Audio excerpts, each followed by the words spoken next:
자, 여러분 안녕하세요. 오늘 여러분의 첫 번째 게임을 직접 만들어 보는 시간입니다. 바로 모노게임 프레임워크를 사용해서 말이죠.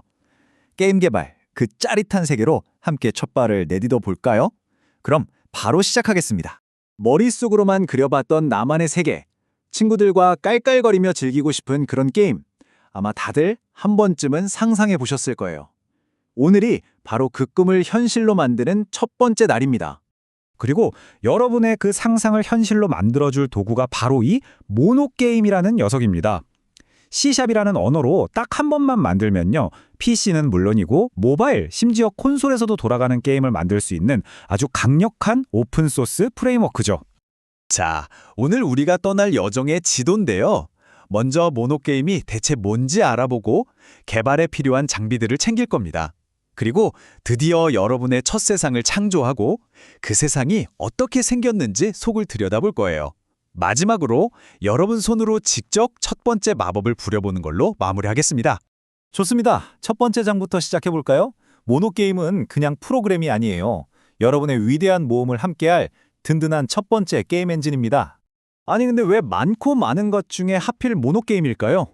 일단 C샵을 쓰기 때문에 이미 아시는 분들은 바로 시작할 수 있고요. 무엇보다 한 번 만들어서 여러 플랫폼에 내놓을 수 있다는 게 엄청난 장점이죠. 그래픽이나 사운드 같은 핵심 기능도 다 갖추고 있고 또 오랫동안 검증된 XNA라는 기술을 기반으로 해서 아주 안정적입니다. 초보자에겐 정말 딱이죠. 자, 이제 진짜 모험을 떠나기 전에 장비부터 챙겨야겠죠. 이건 귀찮은 준비 과정이 아니라 앞으로 여러분이 휘두를 멋진 검과 방패를 만드는 시간이라고 생각해 주세요. 설치는 정말 간단해요. 딱 3개만 설치하면 끝입니다. 먼저 .NET SDK를 설치하고요. 우리가 코드를 짤 작업대인 비주얼 스튜디오를 설치하세요. 마지막으로 비주얼 스튜디오 안에서 모노게임 확장 프로그램을 설치해주면 모든 준비 끝입니다. 자, 드디어 심호흡 한번 하시고요. 여러분만의 세상을 창조할 시간입니다. 지금부터 여러분은 이 세상의 창조주가 되는 겁니다. 자, 비주얼 스튜디오를 켜고 새 프로젝트 만들기를 누르세요. 그리고 검색창에 모노게임이라고 치면 템플릿이 나올 거예요. 그걸 선택하고 프로젝트 이름은 My First Game이라고 지어준 다음에 만들기 버튼만 누르면 끝! 정말 쉽죠? 이제 모든 준비는 끝났습니다. 여러분 눈앞에 보이는 저 녹색 시작 버튼. 과연 저걸 누르면 어떤 일이 일어날까요? 한번 눌러보시죠. 와, 떴습니다. 보이시죠? 이 옥수수꽃 파란색 창. 이게 바로 여러분의 첫 번째 게임입니다. 아직은 아무것도 없지만 이 창이 떴다는 것 자체가 여러분의 게임이 지금 살아 숨쉬고 있다는 증거예요.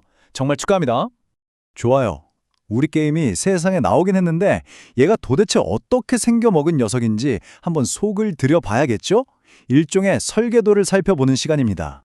자, 파일이 몇 개 보이는데 다 보실 필요 없고요. 여기서 제일 중요한 건 딱 하나, 바로 게임 1.cs입니다. 여기가 바로 게임의 모든 로직, 모든 규칙을 써내려갈 심장부예요. 프로그램.cs는 그냥 게임을 시작시키는 스위치, 컨텐츠.mgcb는 나중에 쓸 이미지나 사운드를 담아두는 창고 정도로만 생각하시면 됩니다. 자, 이제 게임 개발에서 진짜 중요한 개념 하나를 알려드릴게요. 모든 게임을 살아 움직이게 만드는 심장 박동, 바로 게임 루프입니다.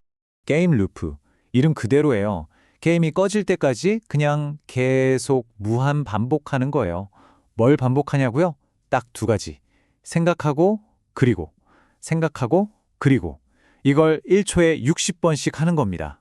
엄청나죠?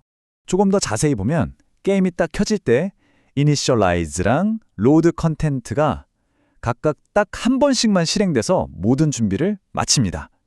그 다음부터는요.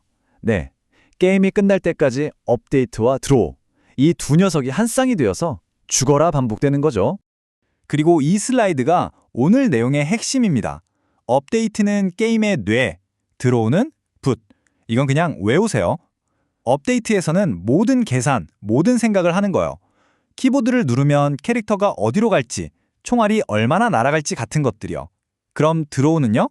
그냥 업데이트라는 뇌가 시키는 대로 화면에 그려주기만 하는 역할입니다. 이 둘의 역할을 절대 섞으면 안 돼요.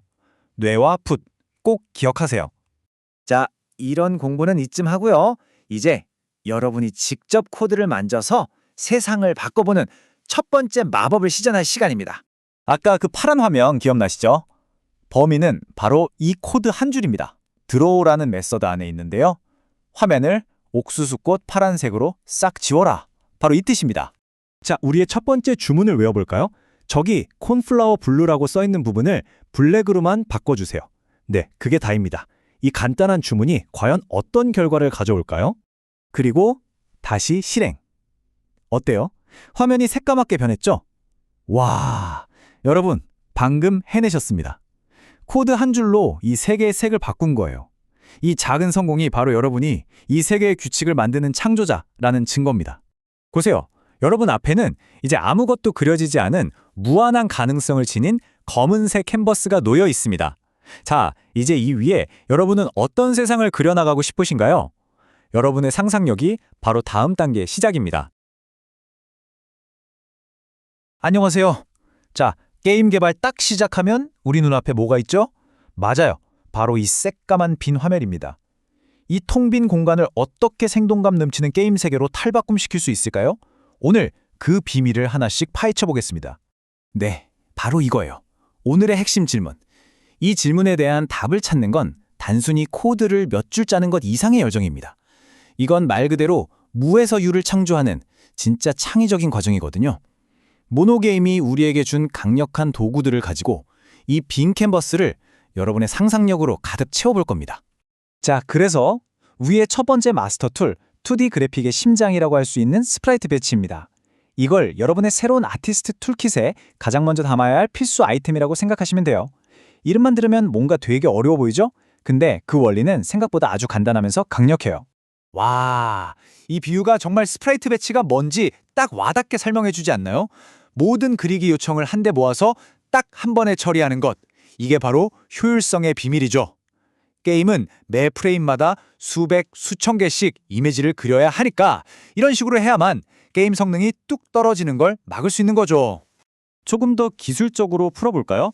스프라이트 배치는 말 그대로 일괄 처리, 즉 배치 작업을 하는 도구입니다. 이것도 그려줘, 저것도 그려줘 같은 수많은 요청들을 차곡차곡 쌓아뒀다가 맨 마지막에 자, 이제 한꺼번에 다 그려! 하고 그래픽카드한테 명령을 내리는 거예요. 그러니까 핵심은 딱 하나예요. 그래픽카드한테 귀찮게 여러 번 말 걸지 않고 한 번에 싹 모아서 시키는 거. 그래서 게임이 버벅거리지 않고 부드럽게 돌아가게 만드는 거죠. 스프라이트 배치를 쓰는 방법은 정말 논리적이고 간단합니다. 진짜 딱 세 단계만 기억하시면 됩니다. 너무 간단해요. 먼저 비기는 후출해서 나 이제 그림 그릴 준비 시작하고 선언하는 거예요. 그 다음엔 그리고 싶은 만큼 드로우를 호출해서 그리고 싶은 것들을 전부 알려주고요. 그리고 마지막에 엔드를 딱 호출해서 자, 지금까지 내가 말한 거 싹 다 그려 하고 명령하면 끝입니다. 정말 쉽죠? 자, 그럼 그 비긴 메서드 안에 뭐가 있는지 살짝만 더 깊게 들어가 볼까요? 여기서 스프라이트 소트 모드라는 걸 정할 수 있는데 쉽게 말해서 그리는 순서랑 방식을 정하는 옵션이에요. 기본값인 디폴트 모드가 바로 우리가 방금 얘기한 것처럼 모든 걸 모았다가 한 번에 그리는 가장 효율적인 방식입니다. 반면에 이미디에이트 모드는 드로우를 부를 때마다 즉시 그려버리죠. 이건 좀 느려서 아주 특별한 효과가 필요할 때만 가끔 쓰고요. 그러니까 웬만하면 그냥 기본값인 디폴트 쓰시면 됩니다. 이게 제일 빠르고 좋으니까요. 좋습니다. 지금까지는 어떻게 그릴 건지에 대한 도구를 봤다면 이제는 무엇을 그릴지 알아봐야겠죠? 그 주인공은 바로 텍스처 2D입니다. 게임 세계를 채색할 여러분의 디지털 물감이라고 생각하면 딱 맞습니다. 네, 정말 간단하죠? 여러분이 게임에서 보는 플레이어 캐릭터, 배경, 아이템, 그 모든 그래픽 요소들이 바로 이 텍스처 2D 객체로 존재하는 겁니다. 그러니까 우리가 포토샵 같은 데서 만든 PNG 파일이 게임 안으로 뿅 하고 들어와서 생명을 얻는 바로 그 첫 단계인 셈이에요. 이 디지털 물감을 만드는 방법은 크게 두 가지가 있어요. 첫 번째는 코드로 직접 픽셀 하나하나 색깔을 지정해서 이미지를 만들어내는 방법입니다. 간단한 테스트용 네모를 그리거나 할 때 되게 편하죠. 두 번째가 바로 실제 게임에서 가장 많이 쓰는 방법인데요. 아티스트가 멋지게 그려준 PNG 같은 이미지 파일을 콘텐츠 파이프라인이라는 도구로 게임에 딱 맞게 최적화해서 불러오는 겁니다. 자, 좋습니다. 이제 그리는 도구인 스프라이트 배치도 있고 물감인 텍스처 2D도 생겼어요. 다음은 뭘까요? 맞습니다. 이 물감을 캔버스 어디에 둘지 정해야 하는데 여기서 바로 좌표계에 대한 이해가 정말 중요해져요. 자, 여기서 진짜 중요한 포인트가 나옵니다. 우리가 학교에서 배운 거랑 좀 다르거든요. 수학 시간에는 0,0 원점이 왼쪽 아래에 있고 y축이 위로 갈수록 커졌잖아요. 그런데 대부분의 컴퓨터 그래픽, 물론 모노게임도 마찬가지로 원점이 왼쪽 위에 있습니다. 그리고 y값은 아래로 내려갈수록 커져요.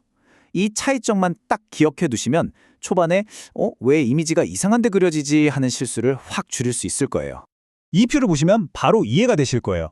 만약 게임 화면 크기가 가로 800, 세로 600 픽셀이라면 제일 왼쪽 위 구석이 바로 0,0이 되는 겁니다. 거기서 오른쪽으로 끝까지 가면 800,0이 되고 아래로 끝까지 내려가면 0,600이 되는 거죠. 이런 식으로 화면의 모든 위치는 X랑 Y 이 두 개의 숫자로 딱 정해지는 겁니다. 그러면 코드에서는 이 XY 좌표를 어떻게 표현할까요? 바로 벡터2라는 아주 편리한 걸 씁니다. 어렵게 생각할 거 전혀 없고요. 그냥 X랑 Y 값을 담아두는 작은 주머니 뭐 그런 거라고 생각하시면 돼요. new 벡터2 100, 200 이렇게 쓰면 가로 100, 세로 200 위치라는 뜻이 되는 거죠. 아주 편하죠. 자, 어느덧 우리 툴킷의 마지막 조각을 맞출 시간이네요. 바로 색상과 투명도입니다. 그냥 이미지를 띡 보여주는 데서 그치는 게 아니라 색깔을 바꾸거나 반투명하게 만들어서 아주 다채로운 시각적 효과를 만들어낼 수 있는 핵심 기술이죠. 이미지 색을 바꾸는 걸 보통 틴팅이라고 하는데요. 그 원리는 생각보다 되게 간단해요. 바로 곱셈입니다. 드로 메서드에 우리가 특정 색깔을 지정해주면 모노게임이 원래 이미지의 각 픽셀 색에 우리가 지정한 색을 곱해서 최종 결과물을 만들어내요. 마치 셀로판지를 이미지 위에 덧대는 것처럼요. 이걸 색상 필터라고 불러요. 모노게임에서 색상은 보통 4가지 값의 조합으로 이루어져 있어요. 빛의 삼원색인 빨강 R, 초록 G, 파랑 B에다가 투명도를 나타내는 알파 A 값이 더해집니다. 각 값은 0부터 255까지의 숫자로 표현되고요. 여기서 특히 주목할 게 바로 이 알파 A 값인데요. 이게 바로 투명도예요. 255면 쨍하게 다 보이는 거고 0이면 아예 안 보이는 투명 상태가 되는 거죠. 자, 그럼 이 원리가 어떻게 작동하는지 한번 볼까요? 만약 우리가 흰색 정사각형 이미지를 그리고 색상 필터를 color.white, 즉 흰색으로 지정했어요. 그럼 어떻게 될까요? 수학에서 어떤 수에 1을 곱하면 자기 자신이 그대로 나오잖아요. 색깔의 세계에서는 흰색이 바로 그 숫자 1 같은 역할을 해요. 그래서 아무 변화가 없는 거죠. 원래 흰색 사각형이 그대로 나옵니다. 그런데 여기서 필터를 빨간색, 그러니까 color.red로 바꾸면 마법 같은 일이 벌어집니다. 원래 흰색이었던 픽셀에 빨간색 필터가 곱해지면서 화면에는 선명한 빨간색 사각형이 나타나는 거죠. 이거 진짜 꿀팁인데 이 원리만 잘 이용하면 흰색 이미지 하나만 가지고도 게임 안에서 온갖 색깔의 아이템이나 캐릭터를 만들어낼 수 있어요. 효율적이죠? 그럼 투명도는 어떻게 조절할까요? 아주 간단해요. 색상 값에 0에서 1 사이의 소수를 곱해주면 됩니다. 예를 들어 color.white 곱하기 0.5f라고 하면 흰색을 50% 투명하게, 즉 반투명하게 만들라는 뜻이에요. 이걸로 유령 캐릭터를 만든다거나 아니면 게임 메뉴 같은 UI 창을 살짝 비치게 만들 때 아주 유용하게 쓸 수 있습니다. 와, 여기까지 오시느라 정말 고생 많으셨습니다. 하지만 이제 여러분은 텅 빈 화면을 멋지게 채울 수 있는 아주 기본적이면서도 강력한 아티스트 툴킷을 손에 넣으신 거예요. 한번 싹 정리해볼까요? 바로 이 4가지, 이게 여러분의 첫 2D 그래픽을 탄생시킬 핵심 도구 세트입니다. 효율적인 붓질을 위한 스프라이트 배치, 다채로운 물감인 텍스처 2D, 정확한 위치를 잡는 자 벡터2, 그리고 마법 같은 효과를 내는 붓 색상까지. 이젠 정말 모든 준비가 끝났습니다. 자, 이제 무대는 여러분의 것입니다. 이 강력한 도구들을 손에 쥐셨으니 가장 먼저 무엇을 창조해보고 싶으신가요? 간단한 캐릭터를 화면 위에서 움직여 볼 수도 있고 반짝이는 파티클 효과를 만들어 볼 수도 있겠죠. 가장 중요한 건 이거예요. 이제 여러분은 더 이상 저 새까만 빈 화면을 두려워할 필요가 없다는 것. 여러분의 상상력이 코드가 되고 그 코드가 곧 여러분의 게임 세계가 될 겁니다. 2D 게임을 하다 보면 이 캐릭터들이 어떻게 이렇게 살아있는 것처럼 움직일까 궁금할 때가 있잖아요. 이번 시간에는 바로 그 마법 같은 과정, 그러니까 그냥 멈춰있는 이미지가 어떻게 생동감 넘치는 캐릭터로 다시 태어나는지 그 비밀을 한번 파헤쳐 보겠습니다. 자, 여기 보세요. 그냥 그림 파일 하나, 정말 평범하고 아무 움직임 없는 이 이미지가 말이죠. 어떻게 이렇게 살아 숨쉬는 것처럼 생생한 캐릭터로 변신할 수 있는 걸까요? 지금부터 그 과정을 하나씩 아주 쉽게 따라가 보겠습니다. 모든 애니메이션은요, 시작점이 있습니다. 바로 애니메이터의 청사진이죠. 우리가 가장 먼저 손에 쥘 도구는 바로 스프라이트 시트라는 겁니다. 스프라이트 시트. 이게 뭐냐면요. 캐릭터가 취할 수 있는 모든 동작, 뭐 걷고 뛰고 점프하는 그 모든 순간들을 딱 한 장의 이미지에다가 격자 모양으로 착착착 모아놓은 거예요. 이걸 캐릭터 움직임의 설계도라고 생각하시면 딱 맞습니다. 생각해보세요. 이미지 수십 장을 하나하나 관리하는 것보다 이거 한 장만 딱 관리하면 되니까 얼마나 편하겠어요. 게임 성능에도 훨씬 좋고요. 그럼 이 커다란 설계도에서 딱 한 동작만 어떻게 쏙 뽑았을까요? 방법은 아주 간단합니다. 첫째, 일단 이 시트 전체를 불러와요. 둘째, 우리가 원하는 그림의 정확한 위치, 그러니까 소스 사각형을 계산하는 겁니다. 그냥 그 그림 주변에 네모난 상자를 그린다고 생각하시면 돼요. 그리고 마지막으로 바로 그 상자 안에 있는 그림만 화면에 딱 그려주는 거죠. 핵심은 전체가 아니라 필요한 부분만 정밀하게 잘라내서 쓴다는 겁니다. 자, 이제 그림 한 장 한 장을 마음대로 다룰 수 있게 됐네요. 그럼 다음 단계로 넘어가서 이 조각들을 가지고 어떻게 진짜 살아있는 듯한 움직임을 만들어내는지 그 비결을 알아볼까요? 프레임 기반 애니메이션의 원리는요. 사실 우리가 어릴 때 다 해본 거예요. 교과서 구석에 졸라맨 그려서 촤라락 넘기던 거 기억나시죠? 바로 그 플립북이랑 똑같습니다. 멈춰있는 이미지들을 아주 빠르게 연속으로 보여주면 우리 뇌가 이걸 부드러운 움직임으로 착각하게 되는 거죠. 그럼 이 움직임의 속도는 어떻게 조절할까요? 핵심 로직은 진짜 정말 간단한 규칙 딱 하나예요. 야, 시간이 이만큼 지났어. 그럼 다음 그림 보여줘. 바로 이거죠. 게임 엔진이 이 간단한 시간 규칙을 계속 확인하면서 애니메이션이 막 정신없이 빠르거나 답답하게 느려지지 않게 딱 우리가 원하는 그 속도로 돌아가게끔 만들어주는 겁니다. 근데 그냥 걷고 뜨기만 하면 좀 심심하잖아요. 이제 캐릭터의 개성을 불어넣어줄 차례입니다. 단순한 움직임에 약간의 변화를 줘서 훨씬 생동감 있게 만드는 방법을 알아볼게요. 자, 왼쪽은 그냥 멈춰있는 스프라이트예요. 밋밋하죠? 그런데 오른쪽에 회전을 살짝 더해주니까 어때요? 뭔가 목표를 딱 쳐다보는 것처럼 훨씬 역동적이고 똑똑해 보이지 않나요? 바로 이 작은 차이가 캐릭터의 생명력을 불어넣는 겁니다. 회전을 제대로 하려면 딱 두 가지만 기억하면 됩니다. 첫 번째는 회전값, 그러니까 몇 도나 돌릴 거냐 하는 각도고요. 두 번째는 원점인데 이게 정말 중요해요. 바로 회전의 중심축이거든요. 만약 이 원점을 이미지의 정중앙에 딱 맞춰주면 보시는 것처럼 아주 자연스럽게 제자리에서 뱅글뱅글 돌게 됩니다. 이번엔 크기 조절로 개성을 더해볼까요? 그냥 기계처럼 커졌다 작아졌다 하는 게 아니라 파도처럼 부드럽게 움직이는 사인파를 이용하면 마치 심장이 두근거리거나 숨을 쉬는 것처럼 아주 자연스러운 펄싱 효과를 만들 수 있어요. 이게 바로 로봇 같은 움직임과 살아있는 유기체의 느낌, 그 차이를 만드는 거죠. 좋아요. 이제 우리 캐릭터는 움직일 줄도 알고 개성도 생겼어요. 다음은 이 캐릭터가 살아갈 세상을 좀 더 깊이 있게 만들어 볼 겁니다. 2D 게임에서 아주 흔하게 생기는 시각적인 문제를 해결하면서 말이죠. 이 화면 한번 자세히 보시겠어요? 뭔가 좀 이상하지 않나요? 분명 캐릭터 주변을 맴도는 파티클인데 캐릭터를 가리고 있네요. 원래는 캐릭터 뒤에 있어야 자연스러운데 말이죠. 이 문제의 원인은 바로 그리는 순서 때문입니다. 컴퓨터는 우리가 시키지 않으면 뭐가 앞에 와야 하는지 전혀 몰라요. 그냥 명령받은 순서대로 그리다 보니 저런 어색한 장면이 나오는 거죠. 이 문제에 대한 해결책은 놀랍도록 간단합니다. 바로 레이어 깊이라는 걸 쓰는 거예요. 각 그림마다 0.0, 그러니까 제일 뒤부터 1.0, 제일 앞까지의 값을 딱 정해주기만 하면 게임 엔진이 알아서 그 순서대로 착착 그려줍니다. 정말 쉽죠? 여기서 진짜 실용적인 팁 하나 알려드릴게요. 보통 캐릭터의 Y좌표, 그러니까 화면에서 얼마나 아래쪽에 있느냐 하는 그 세로 위치 값을 깊이 값이랑 연결시켜 버리는 거예요. 생각해보면 간단해요. 화면 아래쪽에 있는 게 우리 눈에 더 가까워 보이잖아요. 그러니까 Y값이 클수록, 즉 더 아래에 있을수록 더 앞에 있다고 정해주는 거죠. 이 간단한 트릭 하나만으로도 밋밋했던 2D 화면에 확 하고 깊이감이 생겨나는 겁니다. 자, 지금까지 배운 모든 것들이 여러분 손에 쥐어졌습니다. 이제 시험이 아니에요. 여러분의 창의력을 발휘해서 이 모든 지식들을 하나로 엮어볼 시간, 아주 재미있는 도전 과제를 만나볼 시간입니다. 우리가 맨 처음에 봤던 바로 그 캐릭터네요. 살아 움직이는 이 캐릭터.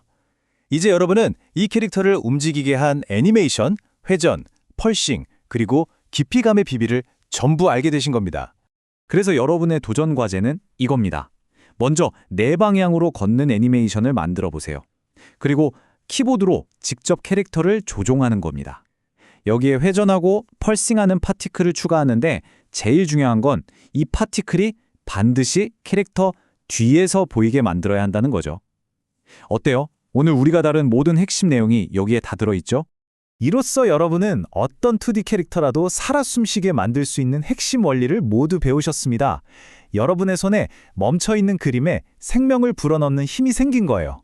이제 질문은 딱 하나 남았네요. 이 지식을 가지고 여러분은 무엇을 만들어 보시겠어요? 여러분만의 멋진 작품을 한번 창조해 보는 건 어떨까요? 자, 게임 화면에 생명을 불어넣을 준비 다들 되셨나요? 오늘은요, 모노게임을 가지고 이 텅 빈 화면을 점수, 체력, 또 여러 메시지가 막 살아 움직이는 그런 역동적인 UI로 만드는 그 모든 과정을 한번 쫙 훑어볼 겁니다. 점수, 체력, 게임 오버, 이런 글자들 게임 화면에 어떻게 나타나는 걸까요? 이게 그냥 보여주는 것 같지만 생각보다 훨씬 더 성능이 중요하거든요. 그래서 모노게임은 속도랑 효율성을 꽉 잡기 위해서 아주 특별한 설계도라는 걸 써요. 자, 지금부터 바로 그 설계도를 우리 같이 한번 만들어 보죠. 자, 첫 번째 단계는 바로 이 텍스트 설계도를 만드는 겁니다. 모노게임에서 모든 텍스트의 기초가 되는 아주 핵심적인 요소인데요. 그 이름은 바로 스프라이트 폰트입니다. 이게 뭐냐면요. 폰트를 미리 하나의 커다란 이미지, 그러니까 텍스처로 바꿔놓은 파일이에요. 왜 이렇게 하냐고요? 게임이 매 프레임마다 복잡한 글자 모양을 일일이 계산해서 그리는 건 엄청난 낭비거든요. 그 대신에 이 스프라이트 폰트라는 미리 만들어둔 이미지 설계도를 쓰는 거예요. 이걸로 글자를 그냥 도장처럼 쾅 하고 찍어내니까 속도가 비교가 안 될 정도로 빨라지는 거죠. 맞아요. 딱 이겁니다. 게임을 위한 디지털 스탬프 세트. 정말 이보다 더 정확한 비유가 있을까요? 우리가 쓸 글자들을 미리 도장으로 다 파놓는 거랑 똑같은 원리예요. 만드는 것도 아주 간단해요. 비주얼 스튜디오에서 컨텐트 폴더 오른쪽 클릭하고 추가, 새 항목 누른 다음에 스프라이트 폰트를 고르면 끝. 파일 이름을 arial.spriteFont 이런 식으로 정해주면요. 딱 열었을 때 우리가 직접 수정할 수 있는 간단한 XML 코드가 보일 겁니다. 자, 그리고 이게 또 진짜 재밌는 부분인데요. 그냥 영어만 쓸 게 아니잖아요. 보세요. 여기 한글처럼 다른 언어를 지원하고 싶으면 그냥 저렇게 문자 영역 코드 몇 줄만 추가해주면 돼요. 이걸로 아주 간단하게 우리 게임이 지원하는 언어 범위를 확 넓힐 수 있다는 거죠. 정말 강력하죠? 자, 이제 폰트 설계도가 준비됐습니다. 그럼 드디어 화면에 첫 단어를 그려봐야겠죠? 드로스트링이라는 정말 마법 같은 명령어를 써볼 시간입니다. 보세요. 기본 명령어는 정말 간단해요. 스프라이트 배치닷 드로스트링 하고 괄호 안에 우리가 만든 폰트, 쓰고 싶은 글자, 헬로 월드 같은 거요. 그리고 어디에 그릴지 위치, 마지막으로 무슨 색으로 할지 이것만 딱 정해주면 됩니다. 근데 헬로 월드 띄우는 건 정말 시작에 불과해요. 드로스트링의 진짜 힘은 바로 이런 추가 옵션들에서 나오거든요. 로테이션으로 글자를 돌리고 스케일로 크기를 조절하고 이펙트로 좌우 반전 같은 효과도 줄 수 있어요. 심지어 레이어드 X로 뭐가 위에 보일지까지 정할 수 있죠. 와, 이걸로 얼마나 멋진 걸 할 수 있는지 지금부터 한번 보실까요? 자, 먼저 로테이션 매개 변수 값을 살짝 바꿔볼까요? 보세요. 이렇게 글자가 스르륵 돌아가죠. 아주 간단해요. 이번은 스케일을 한번 건드려보죠. 값을 2로 주면 짜잔! 크기가 바로 2배로 커졌습니다. 굳이 새 폰트 파일을 만들 필요도 없이요. 정말 편하죠? 자, 그리고 이게 진짜 중요해요. 오리진, 바로 기준점인데요. 보통은 글자의 왼쪽 위 꼭지점을 기준으로 회전하거나 크기가 바뀌거든요. 그래서 아까처럼 좀 삐딱하게 돌았죠. 하지만 이 기준점을 텍스트의 정중앙으로 딱 옮겨주면 보세요. 제자리에서 아주 깔끔하게 완벽하게 회전합니다. 정밀한 애니메이션을 만들려면 이건 뭐 필수라고 할 수 있죠. 좋습니다. 이제 글자를 그리고 움직이는 법은 알았어요. 하지만 그냥 멈춰있는 텍스트는 좀 심심하잖아요. 이제부터는 여기에 생동감을 불어넣는 살아 움직이는 텍스트 효과들을 한번 만들어 보겠습니다. 예를 들면 이런 거요. 사인파 같은 간단한 수학 공식을 시간에 따라 적용하면 텍스트 색깔이 무지개처럼 계속해서 부드럽게 변하는 효과를 만들 수 있어요. 와, 이걸로 화면이 순식간에 전문가가 만든 것처럼 보이죠? 아니면 이런 클래식한 방법도 있어요. 그림자 효과. 이거 진짜 쉽습니다. 그냥 어두운 색으로 텍스트를 먼저 그리고 그 위에 살짝 엇갈리게 원래색 텍스트를 한 번 더 그리는 거예요. 딱 2번 그리는 것만으로 글자가 훨씬 눈에 잘 들어오죠. 아주 효과적인 꿀팁입니다. 자, 그럼 이제 우리가 배운 이 기술들을 잘 조합해서 실제로 게임 상황에 반응하는 UI를 만들어 볼까요? 이제 진짜 게임다워지는 거죠. 플레이어 점수, 체력바, 남은 총알 수, 카운트다운 타이머, 그리고 적을 때릴 때 뜨는 데미지 숫자. 네, 우리가 배운 기술들이 바로 이런 것들을 만드는 데 쓰이는 거예요. 플레이어가 게임에 몰입하려면 꼭 필요한 핵심 정보들이죠. 예를 들어 게임 상태에 따라 텍스트 색깔을 바꾸는 거예요. 체력이 얼마 안 남았을 때 숫자를 빨갛게 표시하는 것처럼요. 이건 플레이어한테 지금 위험해 라는 걸 글자를 읽기도 전에 본능적으로 알려주는 아주 강력한 시각적 신호가 됩니다.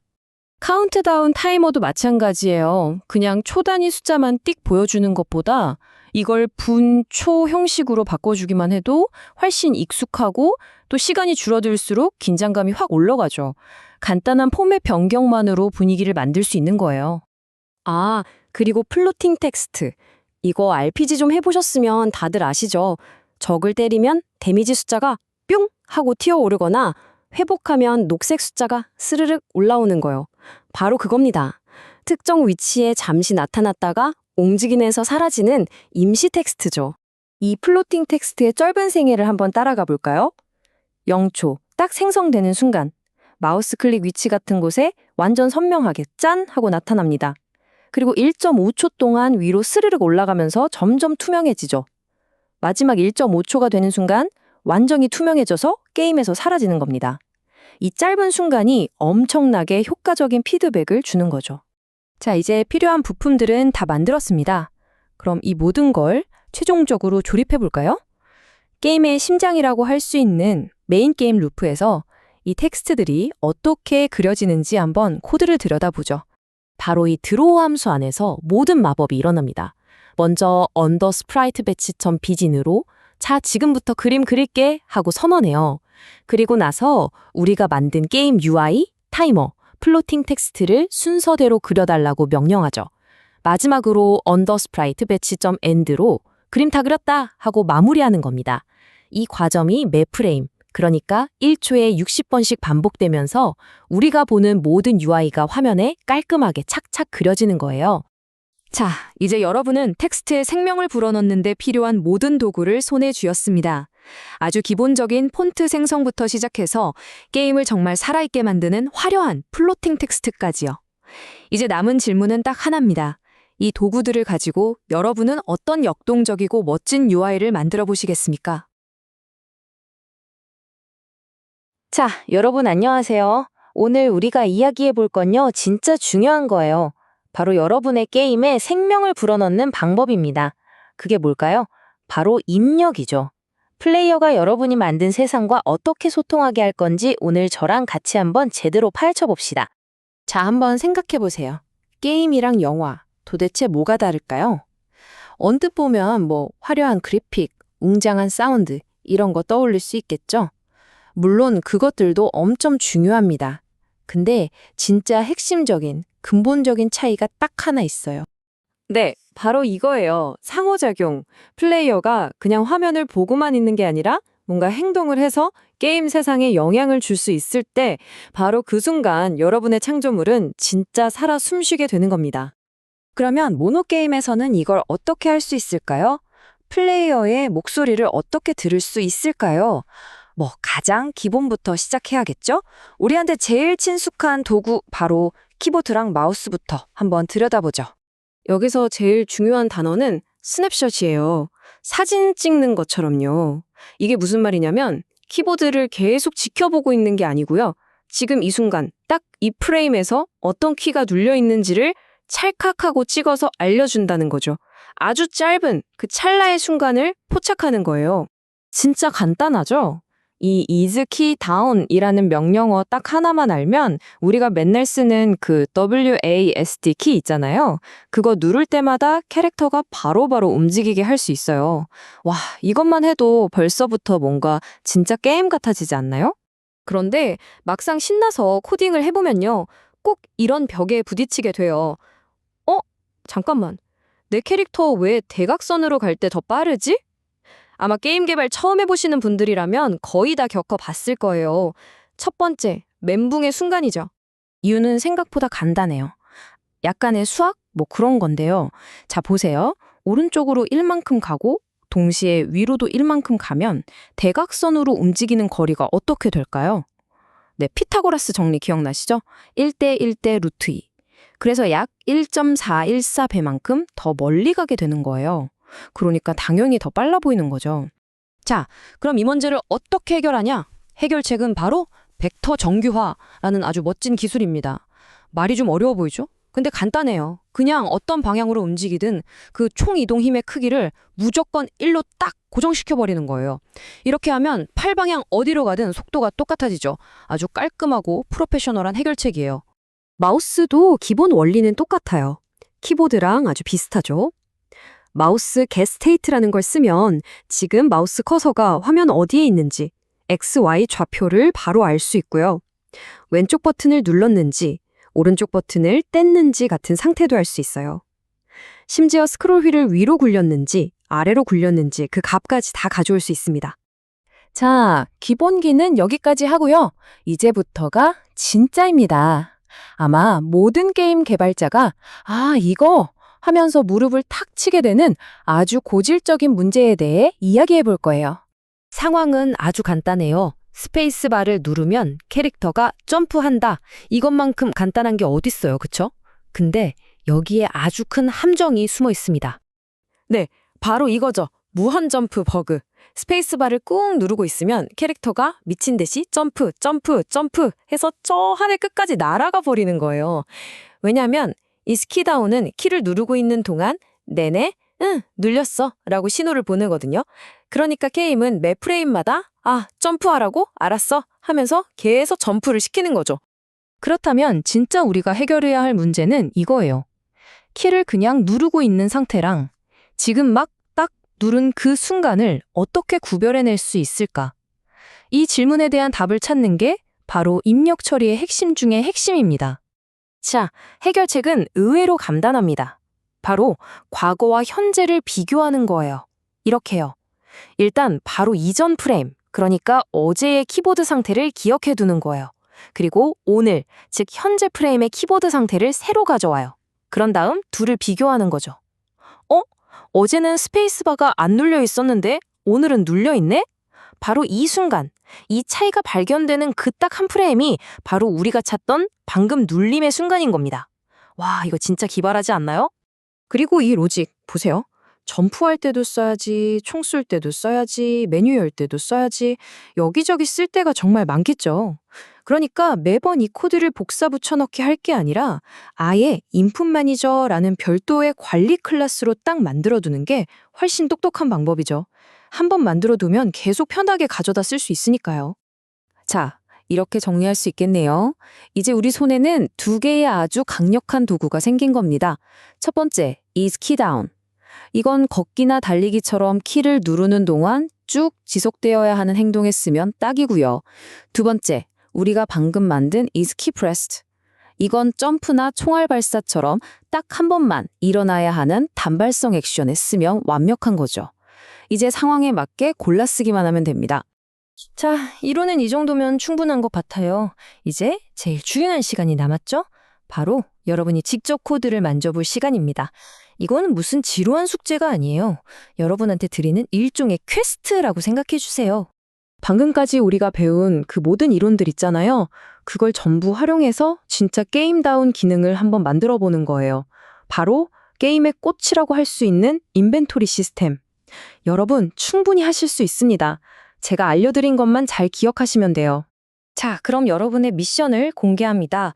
상호작용이 살아있는 인벤토리를 만드는 거예요. 예를 들면 A키를 누르면 마우스 위치에 아이템이 뿅 생기고 D를 누르면 지워지고 C를 누르면 싹 다 비워지는 거죠.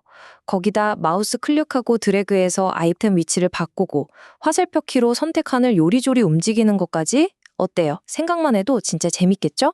오늘 배운 내용을 통해 여러분은 이제 플레이어의 생각을, 그들의 손짓을 게임 속 실제 움직임으로 바꿔주는 정말 강력한 도구를 손에 놓으신 겁니다. 이게 바로 여러분의 게임에 영혼을 불어넣는 진짜 첫걸음이에요. 자, 이제 모든 준비는 끝났습니다. 이제 여러분의 차례예요.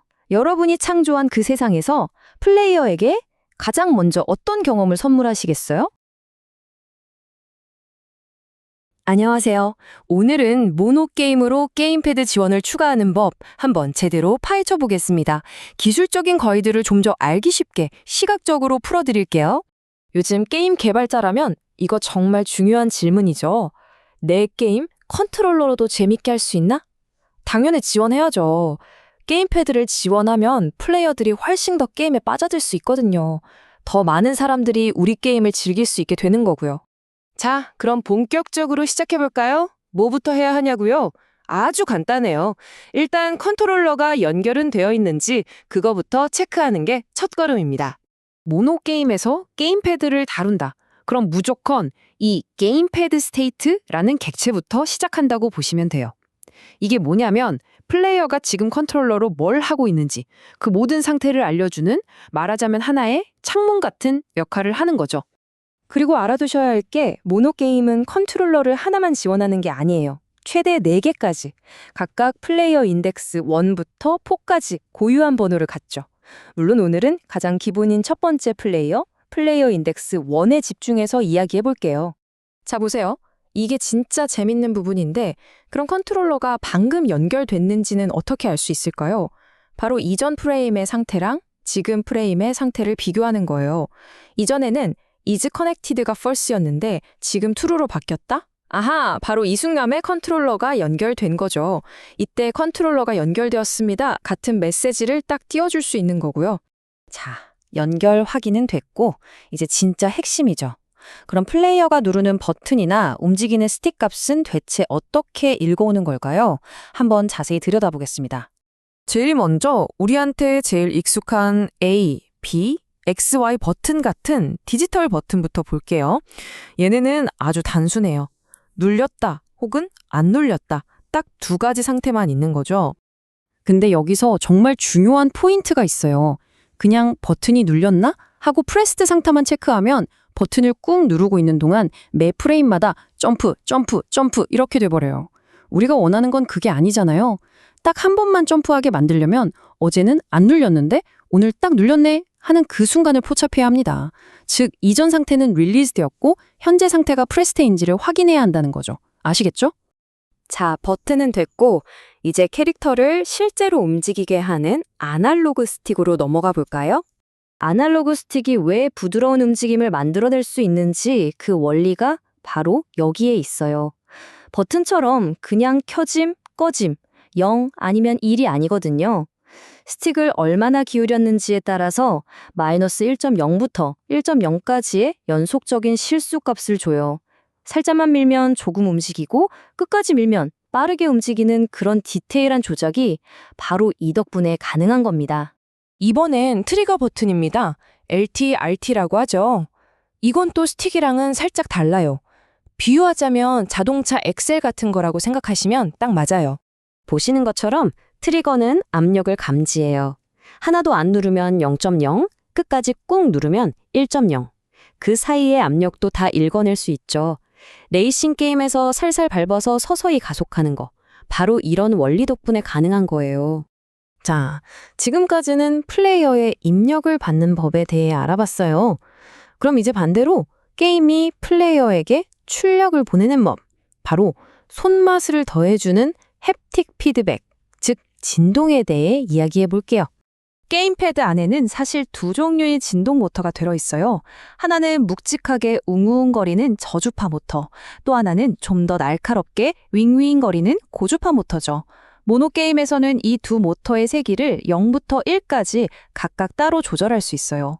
덕분에 굉장히 다채로운 진동 효과를 만들어낼 수 있습니다. 그럼 펑 터질 때 잠깐만 우웅 하고 진동하게 하려면 어떻게 해야 할까요? 그냥 진동을 켜기만 하면 계속 울릴 거 아니에요? 그래서 타이머가 필요합니다.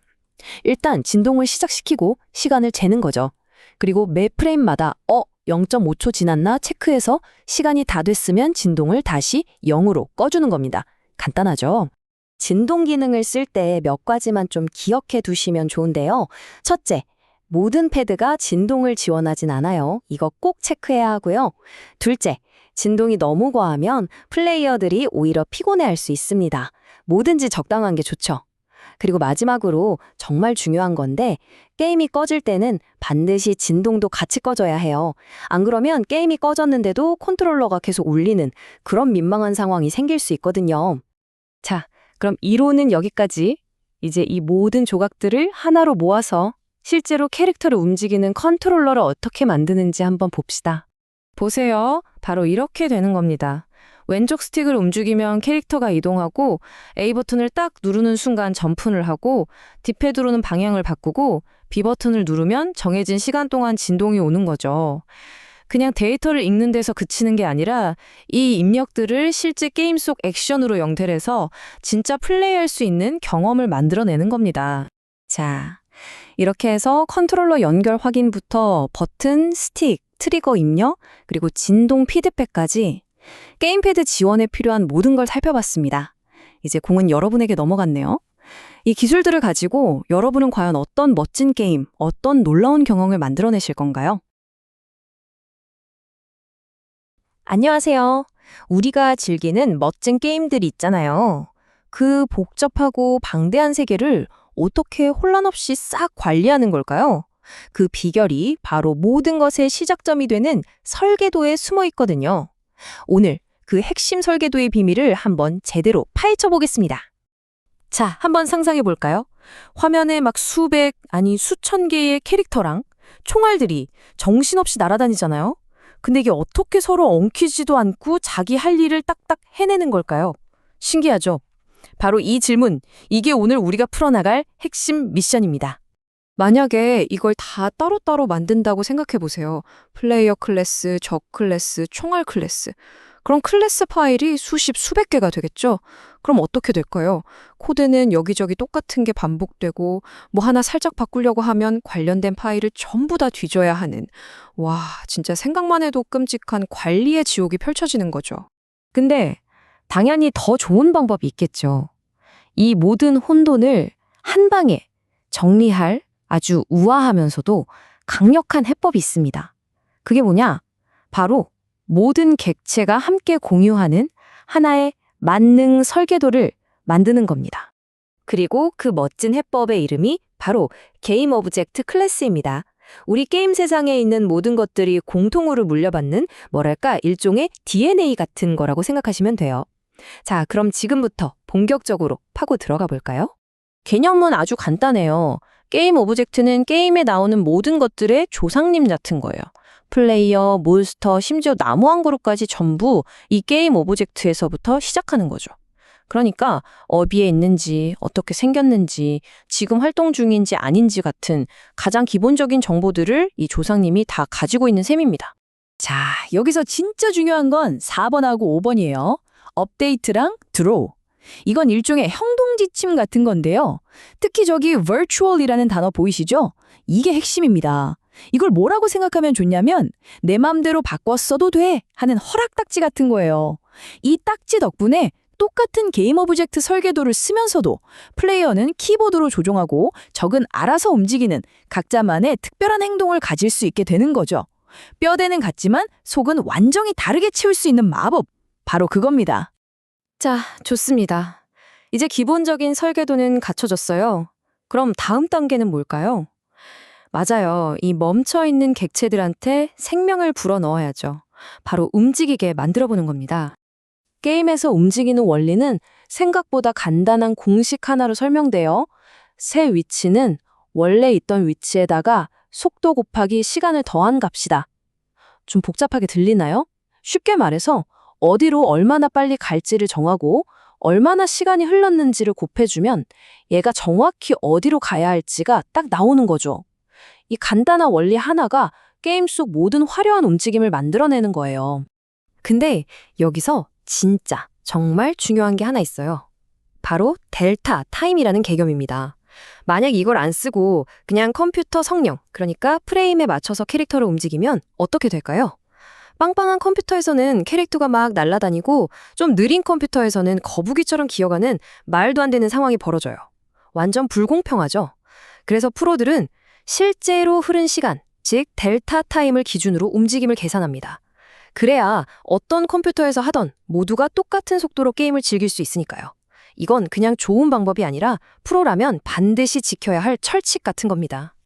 자, 그럼 이제 이 객체들이 게임 전체의 흐름 속에서, 그러니까 게임의 심장 박동이라고 할 수 있는 핵심 루프 안에서 구체적으로 어떻게 움직이는지 한번 들여다볼게요. 이 두 가지의 역할을 칼같이 나누는 거, 이게 안정적인 게임을 만드는 절대 원칙이에요.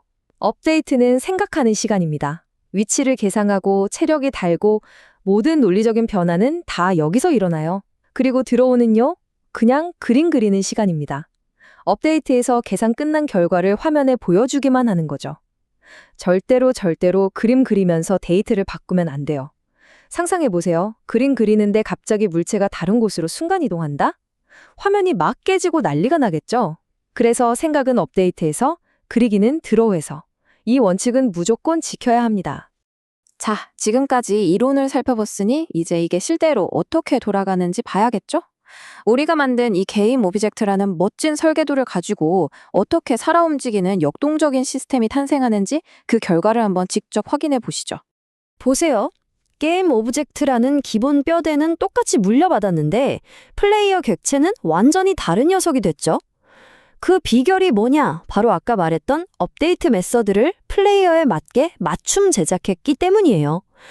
그러니까 이제 얘는 키보드 입력도 받고 너무 빠르지 않게 속도 조절도 하고 가만히 있으면 스르륵 멈추기도 하는 진짜 플레이어다운 행동을 하게 된 겁니다. 다른 애들도 마찬가지예요. 적은 알아서 움직이다가 가끔 방향을 휙 바꾸고 총알은 잠깐 날아가다가 시간이 되면 펑 하고 사라지죠. 전부 다 똑같은 게임 오브젝트에서 태어났는데 각자 자기만의 업데이트 로직을 가지니까 이렇게나 다른 개성을 뽐내는 거예요. 이야, 이게 바로 이 설계도가 가진 진짜 엄청난 힘이고 유연성이죠. 자, 그럼 이렇게 개성 넘치는 배우들을 누가 통솔할까요? 바로 관리자 클래스, 오케스트라의 지휘자 같은 녀석이 있습니다. 이 관리자는 모든 게임 오브젝트들을 하나의 커다란 리스트에 쫙 모아놓고 매 프레임마다, 그러니까 정말 눈 깜빡할 사이에 수십 번씩 지휘를 하는 거예요. 먼저 자, 모두 생각 시작! 하고 모든 객체의 업데이트를 쫙 돌리고 그 다음에 자, 이제 무대 위로 하면서 드로우를 쫙 돌리는 거죠. 이 과정이 쉴 새 없이 반복되면서 게임 세계 전체가 살아 숨쉬게 되는 겁니다. 자, 여기까지 개념은 충분히 이해하셨을 거예요. 그럼 이제 뭘 해야 할까요? 네, 직접 해봐야죠. 여러분이 방금 배운 이 지식을 가지고 직접 코드를 만져볼 시간입니다. 자, 여러분을 위한 퀘스트 몇 개를 드릴게요. 이걸 그냥 숙제라고 생각하지 마시고 여러분의 첫 게임 모드 개발 퀘스트라고 생각해 보세요. 기본 설계도를 더 멋지게 확장하고 새로운 기능을 막 추가하면서 여러분만의 세계를 만드는 첫걸음인 거죠. 망설이지 말고 지금 당장 코드를 열어서 한번 도전해 보세요. 오늘 우리는 게임 세계를 떠받치는 가장 근본적인 기둥, 바로 그 설계도를 함께 살펴봤습니다. 이제 이 강력한 도구는 여러분의 것이 됐습니다. 이 청사진을 손에 준 여러분은 과연 어떤 놀랍고 새로운 세계를 상조하시겠어요? 여러분의 진짜 여정은 바로 지금부터 시작입니다. 게임할 때 있잖아요. 캐릭터가 벽에 쿵 하고 부딪히고 내 총알이 적한테 팍 박히고 막 체력 아이템 쏙 먹을 때 이런 모든 순간들 말이에요. 이걸 가능하게 하는 보이지 않는 힘이 있거든요. 바로 충돌 감지라는 건데 오늘 이 비밀의 세계로 한번 들어가 보죠. 자, 그럼 궁금한 게 생기죠.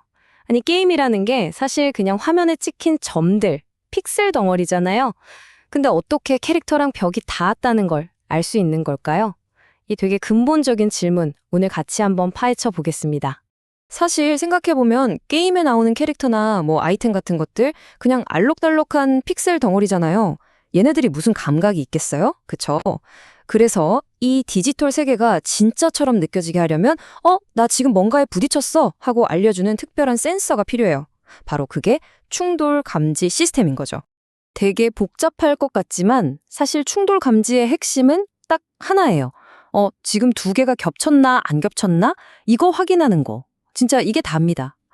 근데 중요한 건 이 엄청나게 단순한 확인 작업을 게임은 1초에 수백, 아니 수천 번씩 하고 있다는 거죠. 그럼 그 확인을 대체 어떻게 하냐고요? 자, 그래서 가장 먼저 살펴볼 방법은요. 이 충돌 감지 세계의 진짜 국민 일꾼이라고 할 수 있는 방식이에요. 이름은 좀 어려운데 축, 정렬, 경계, 상자, 줄여서 AAB라고 부릅니다. 이게 왜 국민 일꾼이냐면 계산이 진짜 말도 안 되게 빠르거든요. 그래서 거의 모든 게임에서 가장 기본으로 쓰는 뭐랄까 충돌 감지의 국물 같은 거죠. 여기서 제일 중요한 말이 뭐냐면 바로 축, 정렬이라는 거예요. 이게 무슨 뜻이냐면 보이지 않는 상자가 캐릭터를 따라 막 기울어지거나 회전하지 않는다는 거예요. 항상, 언제나 게임 화면의 가로, 세로 축에 딱 맞춰서 반듯하게 서 있는 거죠. 바로 이 단순한 규칙 때문에 컴퓨터가 미친 듯이 빠른 속도로 계산을 할 수 있는 거고요. 보세요. 진짜 간단하지 않나요? 그냥 딱 두 가지만 확인하는 거예요. 자, 가로로 겹쳤나? 오케이. 세로로도 겹쳤나? 오케이. 이 두 가지가 동시에 yes가 되면 바로 쾅! 충돌! 신호를 보내는 거죠. 둘 중에 하나라도 안 겹치면 그럼 뭐 그냥 지나가는 거고요. 엄청 단순하죠? 물론 이렇게 빠르니까 좋은데 단점도 확실해요. 가끔 게임하다가 좀 억울할 때 있잖아요? 나 이거 분명 피했는데? 싶은데 맞아 죽는 경우 다들 경험이 있으시죠? 그게 바로 이 ABB 때문일 가능성이 커요. 둥그런 캐릭터나 총알을 대충 네모로 퉁치다 보니까 이 보이지 않는 상자 모서리에 툭 걸리는 거죠. 그럼 이 억울한 각진 느낌 해결할 방법이 없을까요? 왜 없겠어요? 당연히 있죠. 개발자들도 바보가 아니거든요. 이 문제를 해결하려고 아주 똑똑하고 뭐랄까 우아한 방법을 찾아냈어요. 바로 원을 쓰는 겁니다. 원형 충돌 방식이죠. 이름 그대로 네모 대신 동그란 원으로 객체를 감싸는 거예요. 이러면 AABB의 그 억울한 모서리 문제가 싹 사라지고 훨씬 자연스러워지겠죠? 생각해보세요. 당구공 아니면 우주 슈팅 게임에 나오는 행성들 아니면 폭탄이 펑 터질 때 그 동그란 범위 이런 애들은 애초에 모양이 동그랗잖아요. 그러니까 원으로 감싸는 게 완전 찰떡이죠. 보이는 거랑 실제 부딪히는 범위가 거의 똑같으니까 우리 입장에선 이건 공정하네 하고 바로 느낄 수 있는 거고요. 자, 그럼 원은 어떻게 계산하냐? 여기 아주 간단한 수학 공식이 하나 나와요. 근데 뭐 복잡한 거 전혀 아니고요. 들어보세요. 그냥 두 원의 중심점, 딱 그 사이의 거리를 재요. 그리고 그 거리가 두 원의 반지름을 합친 것보다 짧거나 같으면 그럼 뭐겠어요? 둘이 겹쳤거나 닿았다는 뜻이죠. 진짜 간단하고 깔끔하죠? 자, 좋습니다. 지금까지 우리는 네모랑 원을 써서 부딪혔다! 를 알아채는, 즉 감지하는 법을 봤어요. 근데요, 이게 끝이 아니에요. 사실 이건 이야기의 절반밖에 안 돼요. 부딪혔다는 신호는 그냥 시작일 뿐이고 진짜 중요한 건 그 다음이죠. 그래서 이제 어떡할 건데? 바로 이 충돌 반응이 게임의 생명력을 불어넣는 진짜 핵심입니다. 네, 바로 이 질문이에요. 띵동! 충돌 발생. 신호가 왔어요. 자, 이제 게임은 뭘 해야 할까요? 캐릭터를 벽에 막힌 것처럼 딱 멈춰야 할까요? 아니면 당구공처럼 튕겨나가게 해야 할까요? 아니면 한쪽이 펑 터지면서 점수가 올라가게 할까요? 게임은요, 누가 누구랑 부딪혔는지에 따라 아주 다른 규칙을 적용해요. 예를 들어 플레이어랑 벽이 부딪혔다? 그럼 더 못 가게 길을 막아야죠. 총알이랑 적이 부딪혔다? 그럼 적이 사라져야 하고요. 또 내가 파워업 아이템이랑 부딪히면 아이템은 사라지고 내 능력이 올라가야겠죠. 적이랑 직접 부딪히면 당연히 내 체력이 깎여야 하고요. 이 모든 게 다 미리 짜놓은 충돌 반응 시나리오인 겁니다. 자, 그럼 이제 거의 다 왔습니다. 우리가 지금까지 살펴본 이 퍼즐 조각들, 감지와 반응을 하나로 딱 맞춰볼 시간이에요. 실제 게임 속에서 이 시스템들이 어떻게 서로 맞물려서 우리가 그렇게 재밌게 즐기는 장면들을 만들어내는지 구체적인 예를 들어서 한번 보시죠. 이런 고전 슈팅 게임을 한번 떠올려 보세요. 자, 내 비행기가 화면 끝 벽에 닿았어요. 이때는 그냥 네모난 AAB로 빠르게 체크해서 더 이상 못 감 하고 막아주면 충분하겠죠. 근데 내가 쏜 총알이 적이랑 부딪힐 때는 어떨까요? 이건 좀 더 정확해야 하니까 원형 충돌로 판정해서 명중, 적파괴, 점수 획득으로 이어지는 거죠. 반대로 적이 나한테 와서 부딪히면 아야 데미지 하고 만약 쟤네들이 화면 맨 아래까지 내려오면 미션 실패, 생명력 감소가 되고요. 보세요. 이렇게 상황마다 다른 감지 방식과 다른 규칙을 섞어서 하나의 게임이 완성되는 겁니다. 결국 우리가 게임 안에서 경험하는 모든 상호작용, 그러니까 아이템을 먹고 벽에 막히고 적을 물리치는 이 모든 순간들이요. 사실은 눈에 보이지 않는 이 네모와 동그라미들이 겹쳤다 하고 알려주는 아주 단순한 신호에서부터 시작되는 거예요. 이 단순한 토대 위에 우리가 사랑하는 그 복잡하고 멋진 게임의 세계가 지어지는 거죠. 자, 이제 여러분은 게임 세계의 비밀스러운 감각 하나를 알게 되셨어요. 다음에 게임하실 때 한번 생각해 보세요. 캐릭터가 점프해서 발판에 딱 올라서는 그 순간. 내가 쏜 총알이 벽에 팅 하고 튕겨나가는 그 찰나에 화면 뒤에서 바쁘게 움직이고 있을 이 보이지 않는 네모와 원들의 교향곡을요. 어쩌면 이런 생각이 들지도 몰라요. 그럼 인공지능은 어떻게 움직이는 거지? 이 물리법칙은 또 어떻게 만든 걸까? 하고 말이죠. 자, 게임 개발할 때 진짜 기본이면서도 가장 중요한 거, 바로 시간과 상태잖아요. 오늘은 모노게임으로 이 두 가지를 어떻게 제대로 다룰 수 있는지 정말 쉽고 명쾌하게 한번 파헤쳐 보겠습니다. 바로 시작해 볼까요? 아마 게임 개발 처음 시작하시면 다들 겪어보셨을 거예요. 분명 똑같은 코드를 썼는데 왜 내 캐릭터가 어쩔 땐 거북이처럼 느릿느릿 가다가 또 어쩔 땐 무슨 총알처럼 화면 밖으로 휙 날아가 버리는 걸까요? 진짜 답답하죠? 네, 바로 그 문제! 오늘 이거부터 시원하게 해결해 보자고요. 바로 이런 상황인 거죠. 보세요. 시간을 제대로 제어하지 못하면요. 게임 속도가 그냥 컴퓨터 성능 따라 제멋대로 날뛰게 되는 거예요. 좋은 컴퓨터에선 캐릭터가 너무 빨라서 아예 조작도 안 되고 좀 느린 컴퓨터에선 답답해서 속 터지는 슬로우 모션이 돼버리죠. 이건 뭐 완전 혼돈 그 자체예요. 자, 그럼 이 문제가 도대체 왜 생기는 건지 그 근본적인 원인을 한번 들여다 볼게요. 이걸 기술적으로는 프레임 속도 의존성이라고 부르는데요. 아마 많은 초보 개발자분들을 괴롭혔던 바로 그 녀석일 겁니다. 원리는 생각보다 간단해요. 우리 게임 로직은 프레임 단위로 한 번씩 실행되거든요. 근데 이 프레임이라는 게 컴퓨터 성능에 따라 1초에 60번 그려질 수도 120번 그려질 수도 있단 말이죠. 그러니까 성능 좋은 컴퓨터에선 우리 코드가 1초에 훨씬 더 많이 실행되니까 게임이 빨라지는 거고 반대면 느려지는 거예요. 결국 우리 코드가 하드웨어에 질질 끌려다니는 셈이죠. 혼돈의 시작이 바로 여기입니다. 하지만 걱정하실 필요 없습니다. 모노게임 안에는요, 이 모든 혼돈의 질서를 딱 잡아줄 아주 강력하고 멋진 도구가 이미 들어있거든요. 자, 이제 그 마법 같은 해결책을 만나볼 시간입니다. 그 주인공은 바로 게임타임이라는 객체입니다. 저는 이걸 게임 세계의 메트로놈이라고 부르고 싶어요. 생각해보세요. 오케스트라에서 지휘자가 메트로놈으로 박자를 맞추잖아요? 연주자들이 제멋대로 연주하지 않도록요. 게임타임이 바로 그 역할을 합니다. 컴퓨터가 빠르든 느리든 상관없이 우리 게임에 절대 흔들리지 않는 시간의 기준을 딱 세워주는 거죠. 그럼 이 마스터 시계가 어떻게 생겼는지 한번 까볼까요?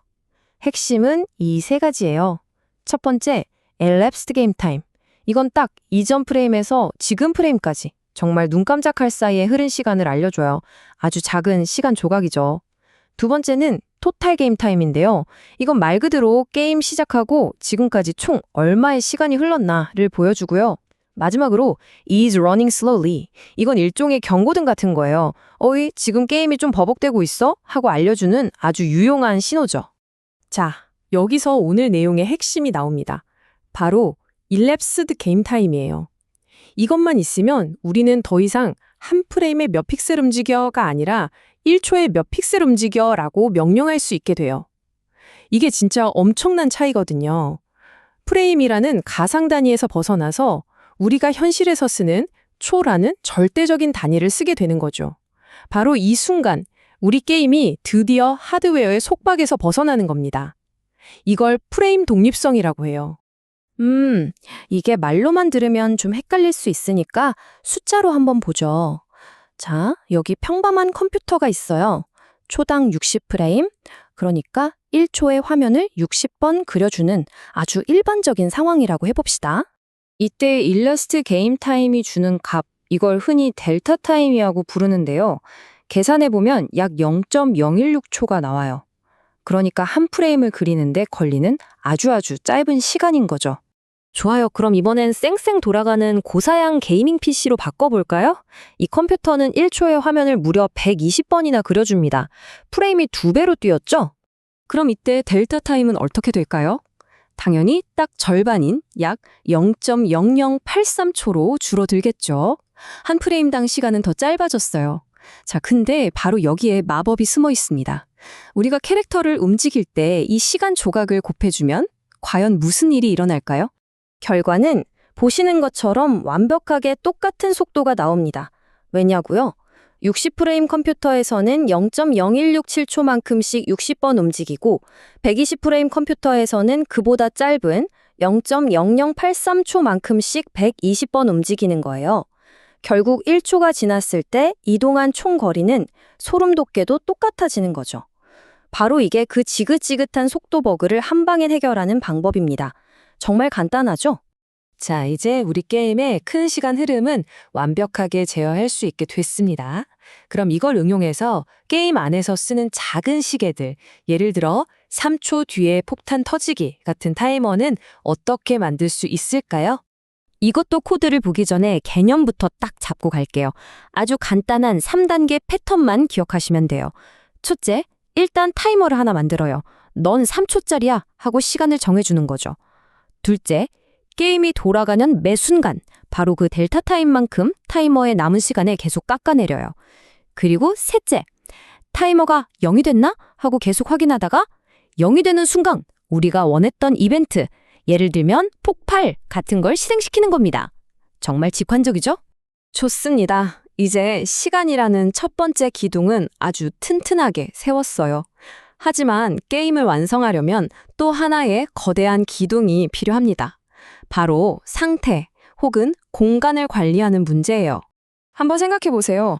게임 처음 켰을 때 나오는 메인 메뉴 화면이랑 우리가 실제로 막 캐릭터 조종하면서 싸우는 게임 플레이 화면은 완전히 다른 세상이잖아요. 버튼 누르는 방식도 다르고 화면에 보이는 것도 다르고 심지어 배경음악도 다르죠. 이렇게 완전히 다른 두 개의 세계를 어떻게 하면 서로 엉치지 않게 깔끔하게 분리하고 또 자연스럽게 왔다 갔다 할 수 있을까요? 바로 이럴 때 필요한 아주 똑똑하고 강력한 설계 방법이 있습니다. 그 이름은 바로 상태 패턴입니다. 상태 패턴이 뭐냐면요. 게임 전체를 조종하는 하나의 마스터 스위치 같은 거라고 생각하시면 쉬워요. 스위치를 메인 메뉴 쪽으로 딸깍 돌리면 오직 메인 메뉴에 필요한 코드들만 활성화되는 거예요. 그리고 플레이어가 게임 시작 버튼을 누르면 이 스위치를 게임 플레이 쪽으로 딸깍 돌리는 거죠. 그럼 메뉴 관련 코드는 다 꺼지고 게임 플레이 코드만 돌아가는 겁니다. 이렇게 하면 서로 다른 로직이 뒤죽박죽 엉킬 일이 전혀 없겠죠? 이걸 적용하는 첫 번째 단계는 우리 게임에 어떤 상태들이 있는지 쭉 나열해 보는 거예요. 아주 간단하게 예를 들면 이런 거죠. 메인 메뉴, 플레이 중, 게임 오버. 이렇게 게임의 큰 흐름을 몇 개의 상태로 딱딱 구분 짓는 것부터 시작하는 겁니다. 그리고 나면 이 상태들이 어떻게 흘러가는지 길을 만들어주는 거예요. 자, 게임은 메인 메뉴 상태에서 출발합니다. 플레이어가 시작 버튼을 누르면 마스터 스위치가 플레이 중으로 넘어가죠. 그러다 캐릭터가 죽으면 스위치는 게임 오버 상태로 이동하고요. 중요한 건 각 상태가 자기 할 일만 딱 한다는 거예요. 이렇게 하니까 코드가 얼마나 깔끔하고 정리하기 쉬워지겠어요? 자, 이제 오늘 이야기한 이 두 가지 핵심 개념을 정리해 볼 시간입니다. 이건 그냥 코딩 기술 몇 개 배우는 차원이 아니에요. 여러분이 만들 게임이라는 건물을 아주 튼튼하게 받쳐줄 두 개의 거대한 기둥을 세우는 것과 같습니다. 다시 한번 정리해 볼게요. 첫 번째 기둥 바로 시간 관리입니다. 게임 타임을 써서 어떤 컴퓨터에서든 똑같이 돌아가는 게임을 만드세요. 그리고 두 번째 기둥, 상태 관리입니다.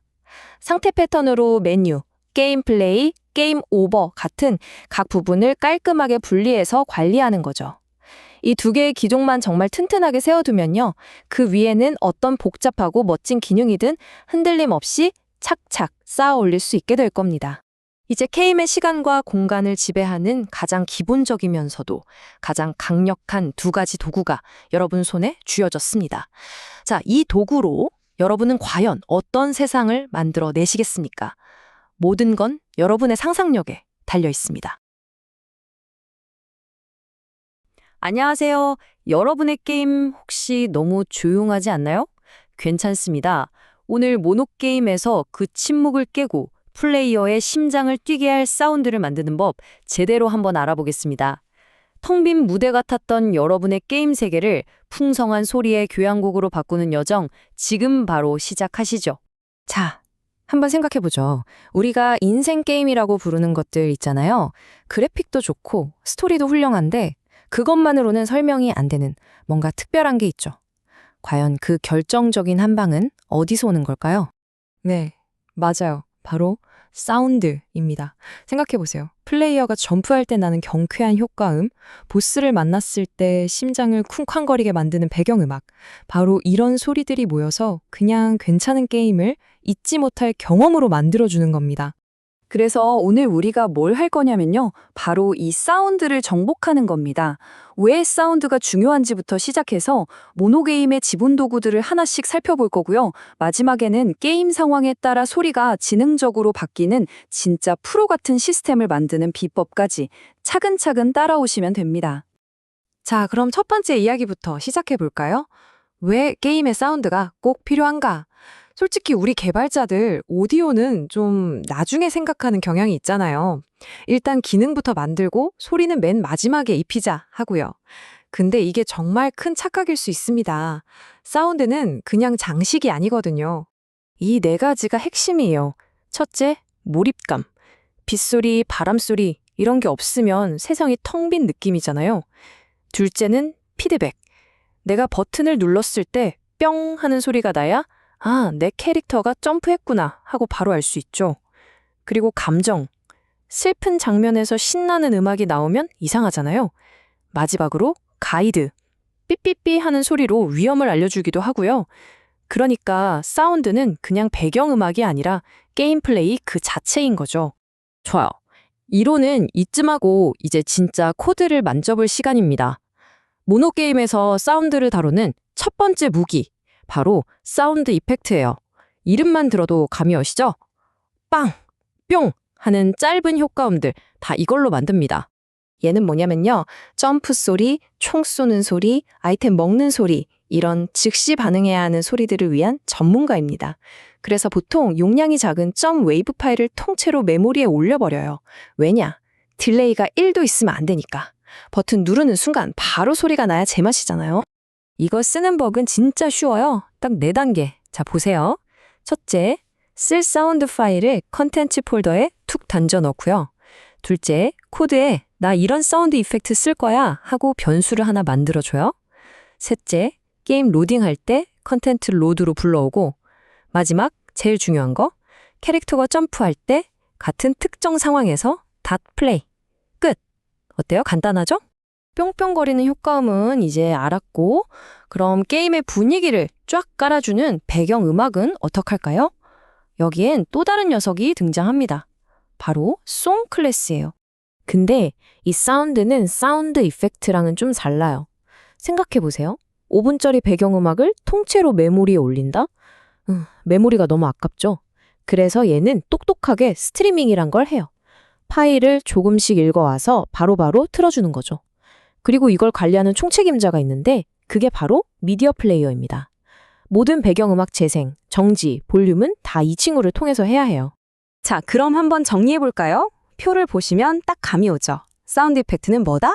짧고 빠르고 여러 개 동시에 빵, 쿵, 짝 하고요. 송은 뭐다? 길고 분위기 있고 한 번에 하나만, 잔잔하게. 이 둘을 언제 어디에 쓸지 구분하는 것만으로도 여러분의 사운드 퀄리티는 확 올라갈 겁니다. 이게 핵심이에요. 자, 이제 효과음도 넣을 줄 알고 배경음악도 틀 줄 알게 됐어요. 근데 문제가 생깁니다. 게임이 커지면서 사운드가 10개, 50개, 100개가 되면 이거 완전 난장판이 돼요. 모든 코드가 사운드 재생 코드로 뒤덮이는 거죠. 이 오디오 카오스를 어떻게 정리할까요? 사운드 하나 넣는 건 물구나 하죠. 근데 여러분 게임에 들어갈 사운드가 100개라면요? 상상만 해도 머리 아프지 않으세요? 이럴 때 필요한 게 바로 프로들의 방식, 패턴입니다. 그 해답이 바로 사운드 매니저입니다. 말 그대로 사운드만 전문적으로 관리하는 비서, 아니 사령관을 하나 두는 거예요.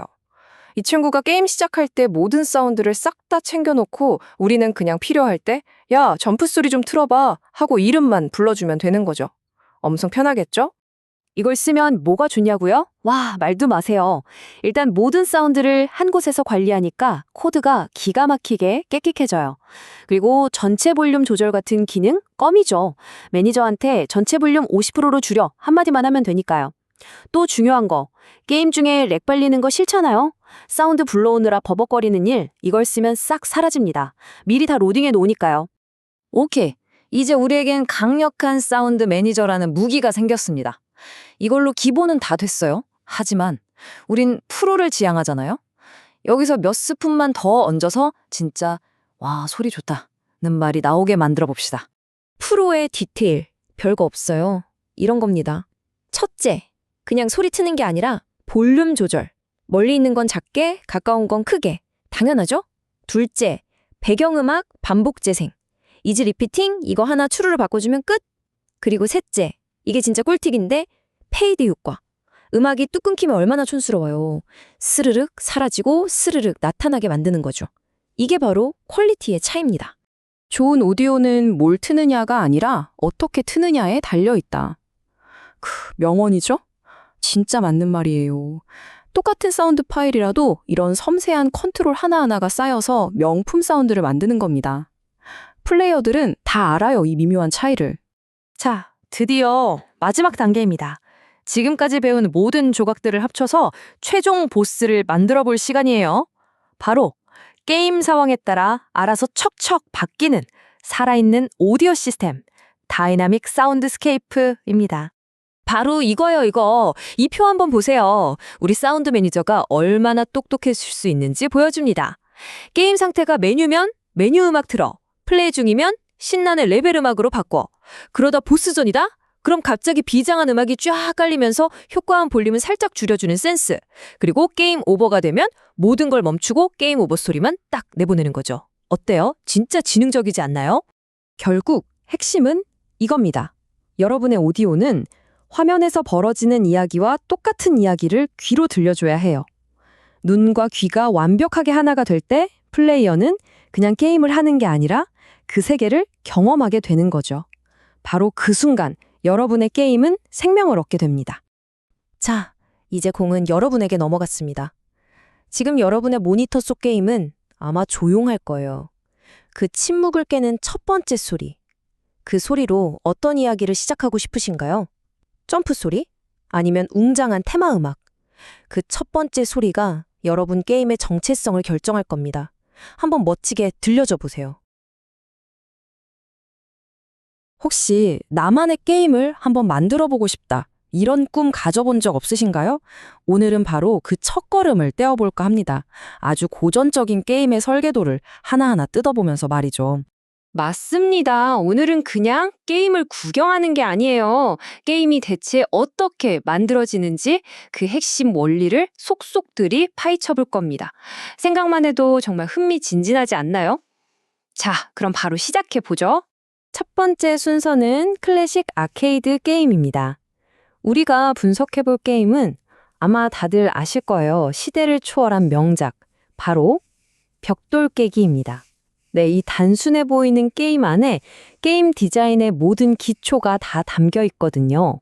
아니, 근데 왜 하필 벽돌 깨기일까요? 바로 이겁니다. 이 게임 안에는요, 플레이어가 직접 조작하는 것부터 시작해서 공이 움직이는 물리 법칙, 그리고 이기고 지는 승패 조건까지 게임 프로그래밍의 핵심 개념이 정말 하나도 빠짐없이 다 들어있기 때문이에요. 그야말로 최고의 교과서인 셈이죠. 자, 두 번째 섹션에서는 우리 게임의 설계도를 한번 그려보겠습니다. 코딩부터 하는 게 아니에요. 모든 훌륭한 게임은요, 마치 건축가가 설계도를 그리듯이 명확한 계획에서부터 출발하거든요. 우리 게임이라는 무대를 채울 3명의 주인공을 먼저 소개해드릴게요. 첫째, 플레이어의 손과 발이 되어줄 패들. 둘째, 모든 걸 부수는 파괴의 주역, 공. 그리고 마지막으로 우리의 최종 목표물인 벽돌입니다. 이 셋이 어떻게 상호작용하느냐가 이 게임의 전부라고 할 수 있죠. 이제 규칙을 정할 시간입니다. 규칙은 아주 간단하고 명확해야 해요. 그래야 게임이 성립되니까요. 1번, 공으로 벽돌을 깨면 이기는 거고요. 2번, 공을 바닥으로 떨어뜨리면 지는 겁니다. 3번, 모든 벽돌을 다 깨면 당연히 승리죠. 정말 간단하죠? 세 번째 섹션입니다. 이제 계획은 다 세웠으니 첫 번째 상호작용 요소, 바로 플레이어의 패드를 직접 움직여 보겠습니다. 이 패들은 그냥 네모난 막대기가 아닙니다. 게임 세계 안에서 플레이어의 의지를 보여주는 유일한 도구예요. 아주 중요하죠. 자, 그럼 이 녀석에게 어떻게 생명을 불어넣을 수 있을까요? 여기서 아주 중요한 게임 디자인 원칙 하나가 나옵니다. 바로 경계를 만드는 거예요. 한번 상상해 보세요. 패들이 화면 밖으로 휙 나가버리면 게임을 할 수가 없잖아요. 그래서 패들이 화면 양쪽 끝에서는 더 이상 움직이지 못하게 막아두는 겁니다. 이런 간단한 규칙 덕분에 게임이 훨씬 공정하고 또 예측 가령해지는 거죠. 네 번째 섹션, 바로 공의 물리학입니다. 이제 정말로 게임의 생동감을 불어넣을 시간이에요. 이 공이 진짜처럼 움직이고 튕기고 또 반응하게 만들어 볼 겁니다. 근데 한번 생각해 보세요. 우리가 만든 이 조그만 디지털 공이 벽에 부딪히면 튕겨 나가야 한다는 걸 대체 어떻게 알고 있을까요? 여기에는 아주 간단하면서도 기발한 논리가 숨어 있습니다. 정답은 바로 반사라는 개념이에요. 원리는 아주 간단합니다.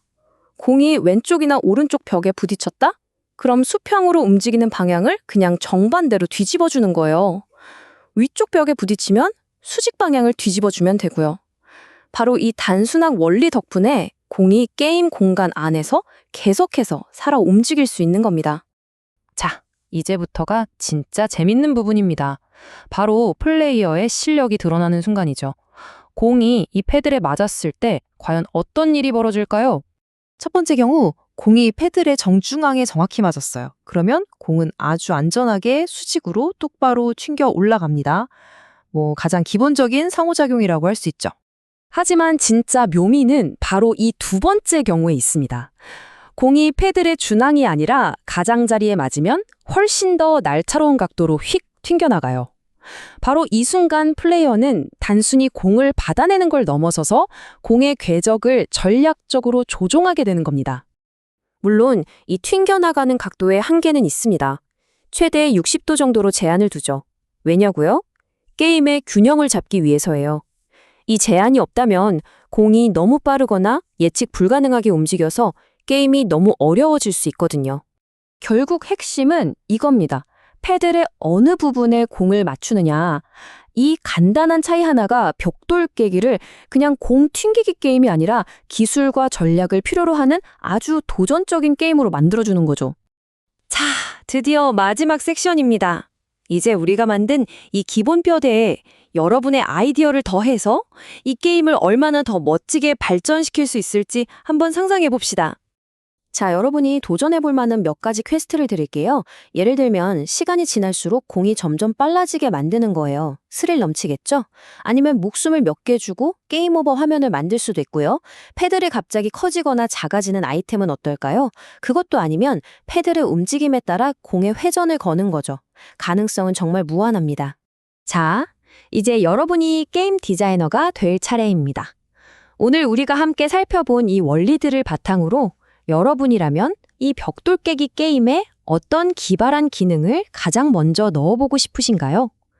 여러분의 상상력이 바로 다음 단계의 시작입니다. 안녕하세요. 오늘 우리한테 아주 익숙한 게임이죠. 바로 이 벽돌 깨기 게임이 어떻게 만들어지는지 그 속을 한번 제대로 들여다보겠습니다. 단순해 보이지만 이 안에도 정말 재밌는 원리들이 숨어 있거든요. 자, 한번 생각해 보세요. 여기 공이 하나 있고 그걸 튕겨내는 패들이 있어요. 근데 이걸로 뭘 하죠? 그냥 튕기기만 하면 금방 지루해지잖아요. 그쵸? 진짜 재미는 플레이어한테 저걸 깨야 해 하는 명확한 목표를 던져줄 때 시작되는 법입니다. 그래서 오늘 우리가 살펴볼 순서는 바로 이렇습니다. 마치 디지털 레고 블록을 조립하듯이 게임의 가장 기초부터 차근차근 하나씩 밟아 올라가 볼 거예요. 자, 첫 단계입니다. 아주 간단해요. 게임을 시작하려면 일단 공으로 부술 대상이 있어야겠죠? 맞습니다. 바로 이 게임의 주인공, 벽돌을 만드는 것부터 시작하는 겁니다. 이걸 뭘 할까? 모든 벽돌의 설계도 같은 거라고 생각하시면 돼요. 아니면 DNA라고 하는 게 더 와닿겠네요. 위치는 어디고, 색깔은 뭐고, 그리고 제일 중요한 거. 나 지금 파괴됐나, 안 됐나, 이 상태를 스스로 알고 있는 거죠. is destroyed라는 표시 하나만으로요. 자, 그럼 두 번째 단계로 넘어가 볼까요? 벽돌 하나만 덜렁 있으면 그건 그냥 오브젝트일 뿐이잖아요. 근데 이게 여러 개 모여서 거대한 벽이 되는 순간, 와, 이건 이제 플레이어 앞에 놓인 진짜 도전 과제가 되는 겁니다. 그럼 이 벽은 어떻게 쌓일까요? 개발자들은 아주 영리한 방법을 써요. 맨 윗줄부터 시작해서 벽돌 하나, 둘, 셋 가로로 쫙 깔고 다 깔리면 다음 줄로 내려가서 또 깔고 이걸 모든 줄이 꽉 찰 때까지 계속 반복시키는 거죠. 이렇게 하면 오차 하나 없이 완벽한 격자 모양이 자동으로 만들어집니다. 근데 여기서 진짜 재밌는 포인트가 있어요. 모든 벽돌이 똑같지 않다는 겁니다. 이 표 좀 보세요. 맨 위에 있는 빨간 벽돌은 무려 7점. 근데 저 아래 노란 벽돌은 1점이죠? 이렇게 줄마다 색깔이랑 점수를 다르게 주니까 어때요? 그냥 아무거나 깨는 게 아니라 아, 저 빨간 거부터 깨야겠다 하는 전략적인 생각이 들게 되잖아요. 세 번째, 이제 게임의 하이라이트입니다. 게임이 진짜 살아 움직이는 것 같은 느낌을 주는 순간, 바로 충돌이죠. 쌩쌩 날아가는 공이 벽돌에 탕 하고 부딪혔을 때 게임은 과연 이 순간을 어떻게 알아채는 걸까요? 당연히 컴퓨터에 눈이 달린 건 아니잖아요.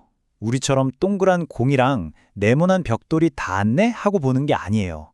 대신 아주 똑똑하고 효율적인 수학적인 방법을 사용합니다. 이 슬라이드가 바로 그 해법인데요. 복잡하게 생각할 거 없어요.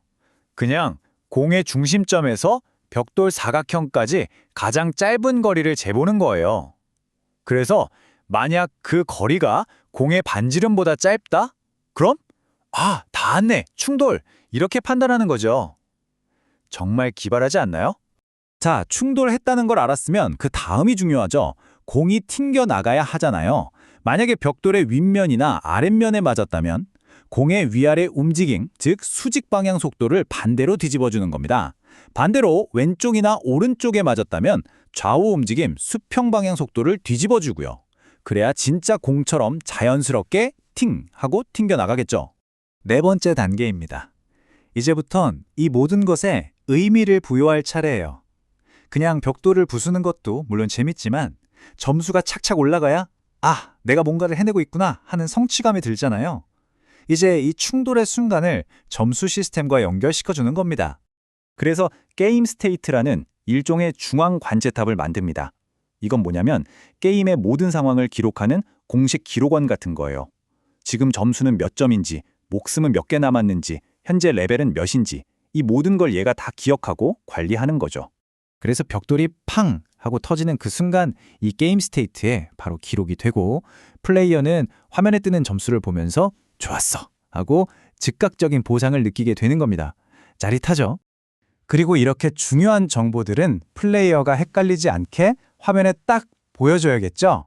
왼쪽엔 현재 점수, 가운데엔 레벨, 오른쪽엔 남은 목숨, 이렇게요. 그래야 내가 지금 어떤 상황인지 한눈에 바로바로 알 수 있으니까요. 자, 드디어 마지막 단계입니다. 사실상 기본적인 게임의 뼈대는 이제 다 만들어졌어요. 하지만 진짜 재미는 바로 여기서부터 시작됩니다. 우리가 지금까지 만든 이 간단한 기본 블록들을 가지고 앞으로 뭘 더 할 수 있을까요? 가능성은 정말 무한합니다. 예를 들면 한 번에 안 깨지는 더 단단한 벽돌을 만들 수도 있고요. 아니면 깨면 아이템이 나오는 보너스 벽돌은 어때요? 레벨 디자인을 더 역동적으로 바꿀 수도 있고 연속으로 벽돌을 깨면 콤보 점수를 주는 시스템도 아주 좋겠죠. 그리고 그 타격감, 찰진 사운드 효과를 빼놓을 순 없죠. 실제로 이 게임의 원본 튜토리얼에서도 이런 말을 해요. 이건 그냥 시작점일 뿐이니까 이걸 기반으로 당신만의 독특하고 창의적인 게임을 직접 한번 만들어 보라고요. 자, 오늘 이야기는 여기까지입니다. 핵심은 이거예요. 겉보기에 아무리 복잡하고 대단해 보이는 게임이라도 그 속을 들여다보면 결국엔 오늘 우리가 하나씩 살펴본 것처럼 아주 단순하고 이해하기 쉬운 조각들의 조합이라는 사실이죠. 이제 그 기본 블록들은 여러분 손에 쥐어졌습니다. 이걸로 다음엔 어떤 멋진 세계를 창조하시겠습니까? 자, 여러분 안녕하세요. 지금 여러분 앞에는 잘 작동하는 벽돌 깨기 게임이 있을 거예요. 근데 여기서 끝이 아니죠. 이번 시간에는요, 이 프로토타입에 진짜 생명을 불어넣어서 뭐랄까, 플레이어들이 정말 좋아할 만한 그런 게임으로 만드는 마지막 핵심 단계를 같이 한번 밟아보려고 합니다. 그럼 본격적으로 한번 시작해 볼까요? 여러분 게임, 지금 공도 잘 튀고 벽돌도 잘 깨질 거예요. 기능적으로는 문제 없죠. 근데 이게 정말 완성된 게임일까요? 사실 작동하는 프로토타입이랑 플레이어한테 진짜 재미를 주는 완성된 게임 사이에는 꽤 큰 차이가 있거든요. 자, 그 차이를 메우는 첫 번째 단계, 바로 게임한테 규칙을 가르쳐 주는 겁니다. 게임 스스로 지금 이겼구나 또는 졌네 이걸 알게 만들어야 해요. 이게 바로 게임 상태 관리라는 겁니다. 여기서 제일 중요한 개념이 바로 게임 상태라는 건데요. 이게 뭐냐면 지금 게임이 딱 어떤 상황에 있는지, 예를 들어 플레이 중인지 게임 오버인지 이런 꼬리표를 붙여주는 거예요. 이렇게 상태를 나눠두면 게임 오버 됐는데 공은 계속 움직이는 그런 말도 안 되는 상황을 막을 수 있죠. 아주 중요합니다. 자, 이 로직을 보세요. 이게 진짜 간단하면서도 강력해요. 플레이어 목숨이 하나라도 남아있다? 그럼 플레이 중 상태. 목숨이 다 떨어졌다? 그럼 게임 오버 상태. 벽돌을 다 깼다? 그럼 레벨 클리어 상태. 이 딱 세 가지 상태가 게임의 시작, 중간, 끝을 완벽하게 통제하는 거죠. 그래서 제일 좋은 방법은 뭐냐면 이 모든 상태 관리를 게임 스테이트라는 클래스 하나한테 맡겨버리는 거예요. 중앙에서 딱 관리하게 하는 거죠. 이렇게 하면 게임의 메인 로직이 막 복잡해지는 걸 막아주고 코드가 정말 깔끔하게 정리됩니다. 좋습니다. 이제 게임의 뼈대는 제대로 잡았어요. 그럼 다음은 뭘까요? 바로 플레이어와 소통하는 창구, UI, 즉 사용자 인터페이스를 만들 차례입니다. 처음 만들었을 때 한번 생각해 보세요. 화면은 찌끗했지만 플레이어는 자기 점수가 몇 점인지, 목숨이 몇 개 남았는지 아무것도 알 수가 없었죠. 그야말로 깜깜이 게임이었어요. 그런데 화면에 점수, 남은 목숨, 현재 레벨, 남은 벽돌 개수 같은 정보를 띄워주면 어떻게 될까요? 와, 완전히 다른 게임이 되죠. 플레이어는 이제 명확한 목표를 가지고 게임에 훨씬 더 깊게 빠져들게 됩니다. 정보가 곧 전략이 되는 거예요. 그리고 이것도 마찬가지로 게임 UI라는 전용 클래스를 만들어서 관리하는 게 핵심입니다. 화면에 뭔가를 그리는 코드를 전부 여기에 모아두는 거죠. 그러면 나중에 게임 오버 메시지를 띄우던 점수판 디자인을 바꾸던 관리하기가 정말 편해져요. 이 게임 UI 클래스는 단순히 숫자만 보여주는 게 아니에요. 게임 오버나 레벨 클리어 같은 특별한 순간 있잖아요. 그럴 땐 화면 전체에 반투명한 검은색 막을 살짝 씌우고 그 위에 메시지를 딱 보여주는 거죠.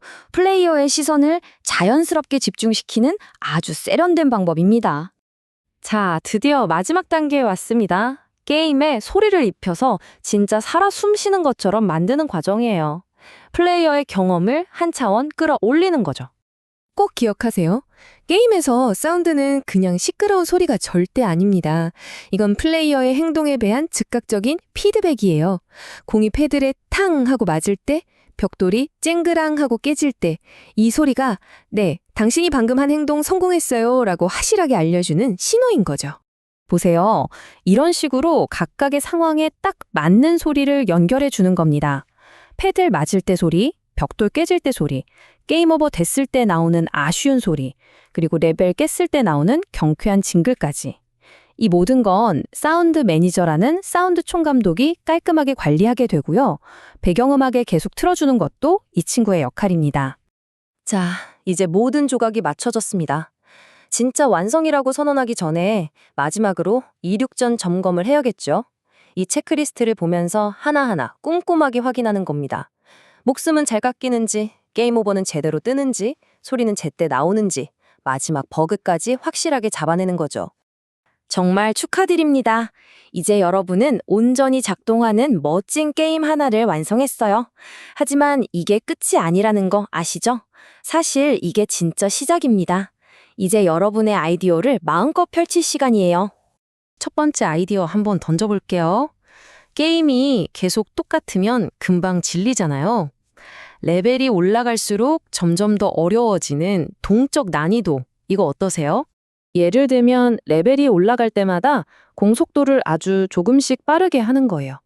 아니면 더 까다로운 벽돌 배치를 등장시킨다거나 잘 안 깨지는 벽돌을 섞어 넣는 거죠. 이런 작은 변화가 게임을 훨씬 더 오래 즐길 수 있게 만들어줍니다. 이건 진짜 신나는 아이디어인데요. 파워업 아이템은 어때요? 벽돌을 깼더니 갑자기 뭔가 특별한 아이템이 뿅 하고 나타나는 거죠. 생각만 해도 짜릿하지 않나요? 예를 들어서 공속도를 잠깐 느리게 해주는 아이템, 아니면 패들이 엄청 넓어지는 아이템 같은 거요. 잠깐 동안 모든 게 느리게 움직이는 슬로우 모션 효과도 진짜 재밌을 것 같고요. 이건 정말 여러분의 상상력에 달렸습니다. 이 밖에도 해볼 수 있는 건 정말 무궁무진해요. 최고 점수를 기록해서 친구들한테 자랑할 수 있는 시스템을 만들 수도 있고요. 둘이서 번갈아 가면서 하는 2인용 모드를 추가할 수도 있죠. 처음 하는 사람들을 위한 튜토리얼 화면이나 내 멋진 플레이를 다시 볼 수 있는 리플레이 기능까지 정말 많죠? 여러분은 이제 게임을 만드는 법을 넘어서 게임을 완성하는 방법을 알게 됐습니다. 이 지식과 기술을 가지고 다음에는 또 어떤 새롭고 멋진 세상을 만들어 보시겠어요? 여러분의 진짜 여정은 바로 지금부터 시작입니다. 안녕하세요. 게임을 하다 보면 막 터지는 화려한 폭발이나 흩날리는 마법가루 같은 것들 있잖아요. 와, 저거 어떻게 만들었을까? 궁금할 때가 많은데요. 오늘 그 모든 걸 가능하게 하는 비밀, 바로 파티클 시스템의 핵심 원리를 제대로 한번 파헤쳐 보겠습니다. 여러분, 게임에서 우리 눈을 사로잡는 이글거리는 불꽃, 자욱한 연기, 그리고 화면을 가득 채우는 폭발, 이런 멋진 효과들, 대체 그 비밀이 뭘까요? 정답은 바로 파티클 시스템입니다. 이게 뭐냐면요. 눈에 보이지도 않을 만큼 작은 그래픽 입자, 즉 파티클 수백, 수천 개를 사용해서 거대하고 복잡한 시각 효과를 만들어내는 정말 강력한 기술이죠. 자, 그럼 이 파티클 효과라는 게 도대체 어떻게 구성되는지 가장 기본적인 뼈대부터 한번 살펴볼까요? 생각해보면 모든 파티클 하나하나가 자기만의 작은 생명체 같은 거예요. 각각의 입자는 어디서 태어날지, 위치, 어떤 방향과 빠르기로 날아갈지, 속도, 얼마나 오래 살아있을지, 생명시간 같은 자신만의 규칙을 가지고 태어납니다. 색상이나 크기도 마찬가지고요. 이 파티클의 삶을 한번 따라가 보면 아주 단순하고 논리적이에요. 먼저 2m라는 발생기에서 파티클이 뿅 하고 태어납니다. 그리고 정해진 수명 동안 자기 규칙에 따라 움직이고 색도 바꾸면서 살아가다가 수명이 닿으면 화면에서 깨끗하게 사라지는 거죠. 간단하죠? 자, 여기까지 보면 생각보다 간단한데? 싶으실 거예요. 근데 이게 다가 아닙니다. 이 단순함 뒤에는 게임 성능을 확 떨어뜨릴 수 있는 아주 치명적인 함정이 숨어 있어요. 이렇게 강력한 마법에는 늘 그렇듯이 숨겨진 대가가 따르는 법이죠. 자, 한번 상상해 보세요. 이 간단한 방식으로 1초에 수천, 수만 개의 파티클을 계속해서 만들었다가 없앴다가 반복하면 과연 무슨 일이 벌어질까요? 핵심은 바로 이겁니다. 파티클이 필요할 때마다 객체를 만들고 없애는 건 메모리에 가비지, 그러니까 컴퓨터 용어로 쓰레기를 계속 남기는 것과 같아요. 문제는 컴퓨터가 이 쓰레기를 치우기 위해 가비지 컬렉션을 실행할 때 발생합니다. 마치 게임을 잠시 멈추고 쓰레기를 버리러 가는 것과 같죠. 바로 이 순간 게임이 눈에 띄게 멈칫하고 렉이 걸리는 겁니다. 그럼 이 골치 아픈 성능 문제를 어떻게 해결할까요? 바로 여기서 프로 개발자들의 비법이 등장합니다. 그게 바로 파티클 플링이라는 기술이에요. 이 파티클 플링이라는 개념은요, 비유하자면 이런 거예요. 카페에서 손님이 올 때마다 매번 새 일회용 컵을 만들어서 주는 게 아니고요.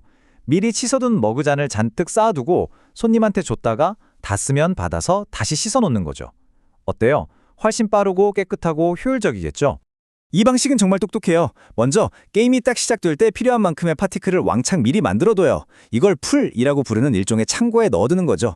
그리고 효과가 필요하다? 그럼 창고에서 놀고 있는 파티클 하나를 쏙 꺼내서 쓰는 거예요. 속성값만 싹 리셋해서요. 그리고 수명이 다하면 버리는 게 아니라 다시 다 썼음 표시를 해서 창고에 돌려놓는 겁니다. 제일 중요한 건 게임이 한창 돌아가는 중에는 단 하나의 파티클도 새로 만들지 않는다는 점이죠.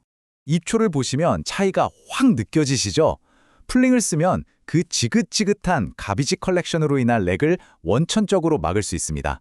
결과는 당연히 아주 부드럽고 안정적인 프레임 레이트죠. 플레이어 경험의 질이 달라지는 겁니다. 자, 이제 골치 아픈 성능 문제는 해결됐습니다. 그럼 이렇게 강력한 무기를 손에 쥔 우리는 뭘 할 수 있을까요? 바로 여기서부터 진짜 재미가 시작되는 거죠.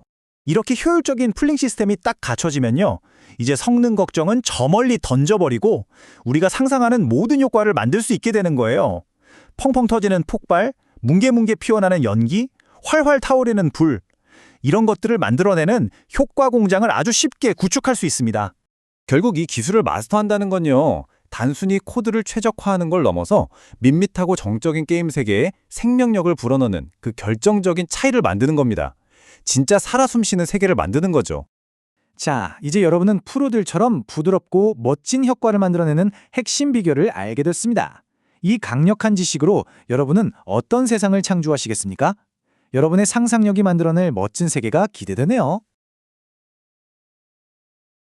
안녕하세요, 여러분. 2D 게임 카메라 하면 뭔가 좀 복잡하게 들리시나요? 오늘 이 시간을 통해 그 복잡해 보이는 개념을 여러분이 게임에 바로 써먹을 수 있는 아주 강력한 무기로 만들어 드릴게요. 자, 그럼 시작해 볼까요? 모든 게임 개발자라면 한 번쯤은 꼭 부딪히는 문제가 있죠. 바로 이겁니다.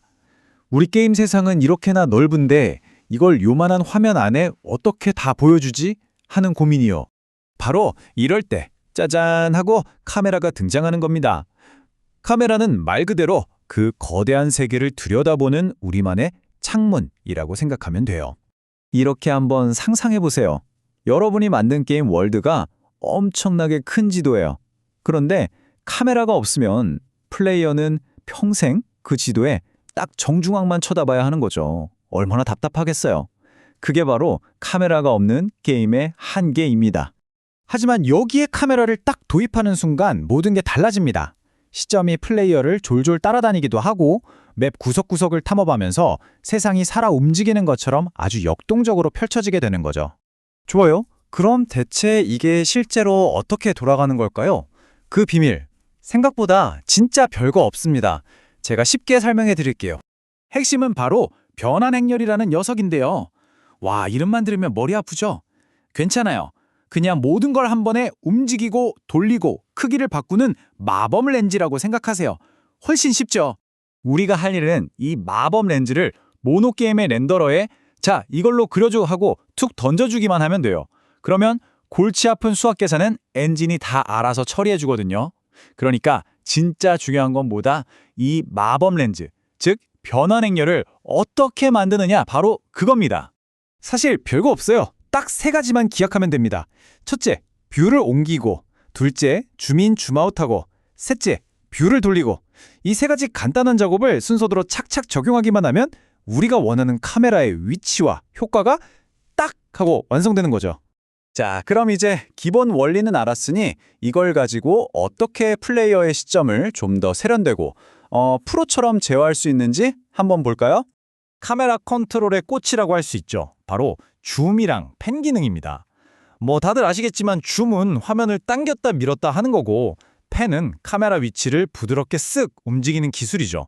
아주 간단해요. 예를 들어서 줌값을 2.0으로 주면 모든 게 2배로 커 보이는 거고요. 반대로 0.5로 주면 그렇죠.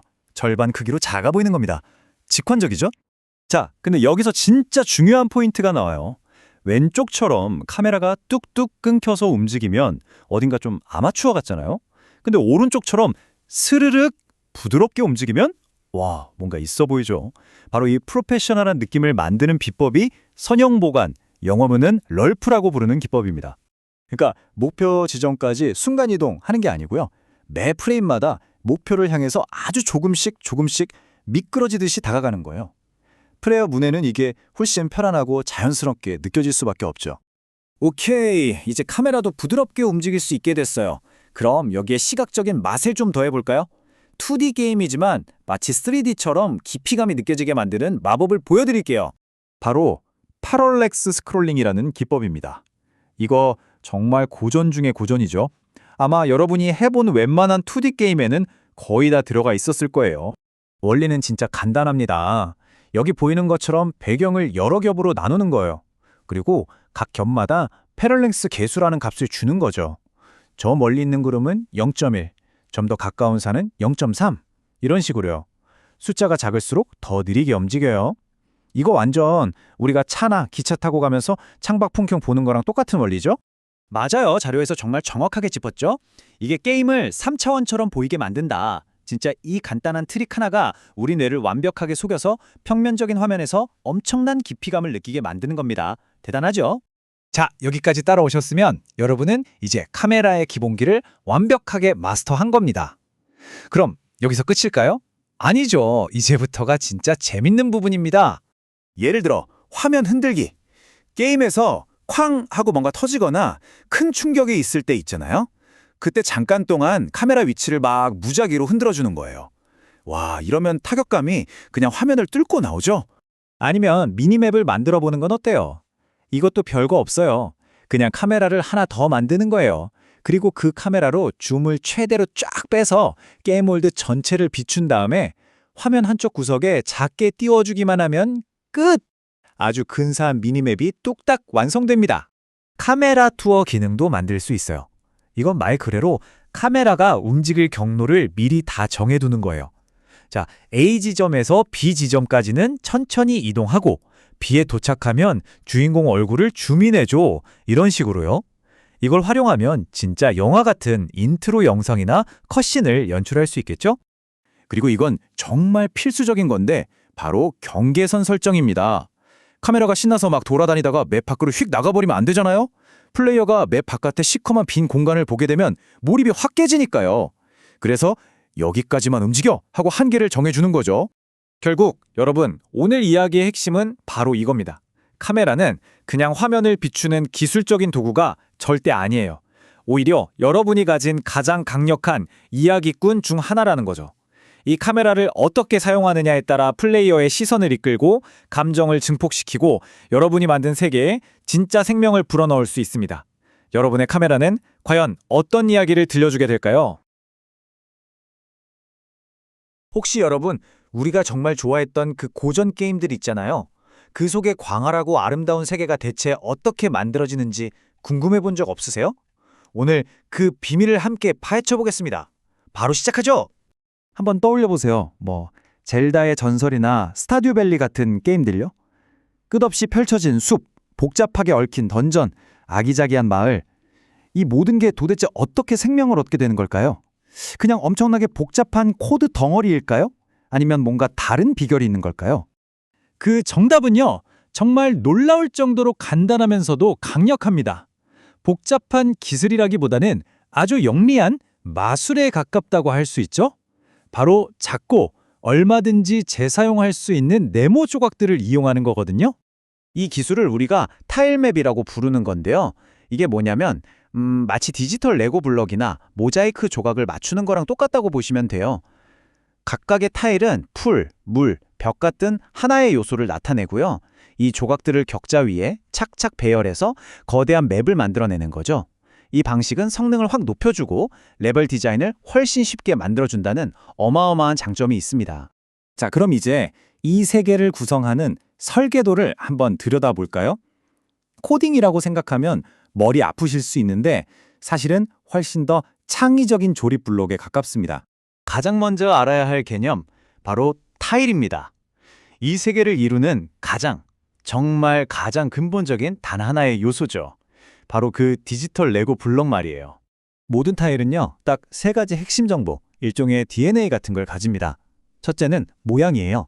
이 타일이 풀인지, 물인지, 벽인지를 알려주죠. 둘째는 위치, 그러니까 격자 위에 정확한 X, Y 좌표를 뜻하고요. 그리고 마지막으로 진짜 중요한 규칙이 있습니다. 플레이어가 이 타일을 밟고 지나갈 수 있는지 없는지를 결정하는 거죠. 자, 이렇게 개별 타일들이 준비됐다면 이제 이걸 한데 모아서 관리해줄 틀이 필요하겠죠. 그게 바로 타일맵 클래스입니다. 모든 타일을 담는 거대한 캔버스나 격자라고 생각하면 아주 쉽습니다. 이 타일맵은 말 그대로 이 세계의 총괄 지휘자 역할을 하는 거예요. 모든 타일 데이터를 2차원 배열이라는 구조에 차곡차곡 저장해서 전체 레벨을 관리하고요. 어떤 타일은 지나갈 수 있고 어떤 타일은 못 지나가는지 규칙도 정합니다. 그리고 가장 중요한 역할, 이 모든 걸 최종적으로 우리 눈에 보이도록 화면에 그려주는 거죠. 자, 설계도는 이제 다 봤어요. 그럼 이 시스템이 게임 안에서 어떻게 생생하게 살아 움직이는지 그 과정을 한번 보러 가시죠. 근데 여기서 아마 이런 생각이 드실 거예요. 아니, 수만 개나 되는 타일로 만들어진 그 거대한 맵을 맵 프레임마다 다 그린다고요? 그럼 게임이 엄청 느려지는 거 아닌가? 맞습니다. 그래서 개발자들은 아주 영리한 방법을 쓰죠. 이 슬라이드를 보면 차이가 확 보이죠? 왼쪽처럼 그냥 무식하게 화면 밖에 있는 것까지 다 그리면 당연히 느릴 수밖에 없어요. 하지만 똑똑한 방법, 바로 뷰 프러스텀 컬링이라는 기법을 쓰는 겁니다. 이게 뭐냐면 비유하자면 깜깜한 방에서 손전등을 쫙 비추는 거랑 같아요. 딱 그 손전등 불빛이 닿는, 즉 플레이어 눈에 보이는 부분만 골라서 그리는 거죠. 와, 정말 효율적이지 않나요? 자, 이제 맵이 우리 눈에 보이게 됐으니까 플레이어가 이 세계와 상호작용할 수 있는 규칙을 만들어줘야 해요. 그게 바로 충돌 처리라는 겁니다. 이게 없으면 플레이어는 그냥 유령처럼 벽이고 뭐고 다 통과해버리겠죠? 바로 이 충돌 처리가 있기에 비로소 이 세계가 실감나는 공간이 되는 겁니다. 이 충돌 처리 로직은요, 생각보다 아주 간단하면서도 효과적이에요. 자, 플레이어가 움직이려고 해요. 그러면 게임은 딱 한 가지만 체크합니다. 가려는 곳이 통과할 수 있는 타일인가? 만약 거기가 벽이다. 그럼 이동은 바로 취소. 플레이어는 그냥 원래 자리에 서 있게 되는 거죠. 이 간단한 확인 과정 하나가 게임 세계에 현실 같은 물리적인 제약을 만들어주는 핵심입니다. 지금까지의 방식은 아주 잘 작동해요. 그런데 만약 맵이 정말 커진다면 어떨까요? 수천, 수만 개 타일로 이루어진 거대한 맵은 또 어떻게 효율적으로 만들 수 있을까요? 개발자가 그 수만 개의 타일 위치를 코드로 하나하나 다 입력한다? 와, 상상만 해도 끔찍하죠? 그래서 아주 우아한 해결책을 씁니다. 바로 맵 설계도를 아예 별도 파일로 만들어서 게임이 시작될 때 그걸 읽어서 맵을 자동으로 조립하게 만드는 거예요. 바로 이런 모습이에요. CSV라는 아주 간단한 텍스트 파일인데 여기 이 숫자들 격자 모양으로 배열된 거 보이시죠? 여기서 예를 들어 0은 풀, 1은 물, 2는 나무, 3은 벽 이런 식으로 약속을 정해 두는 거죠. 이렇게 간단한 숫자들이 게임 세계 청사진이 되는 겁니다. 정말 대단하죠?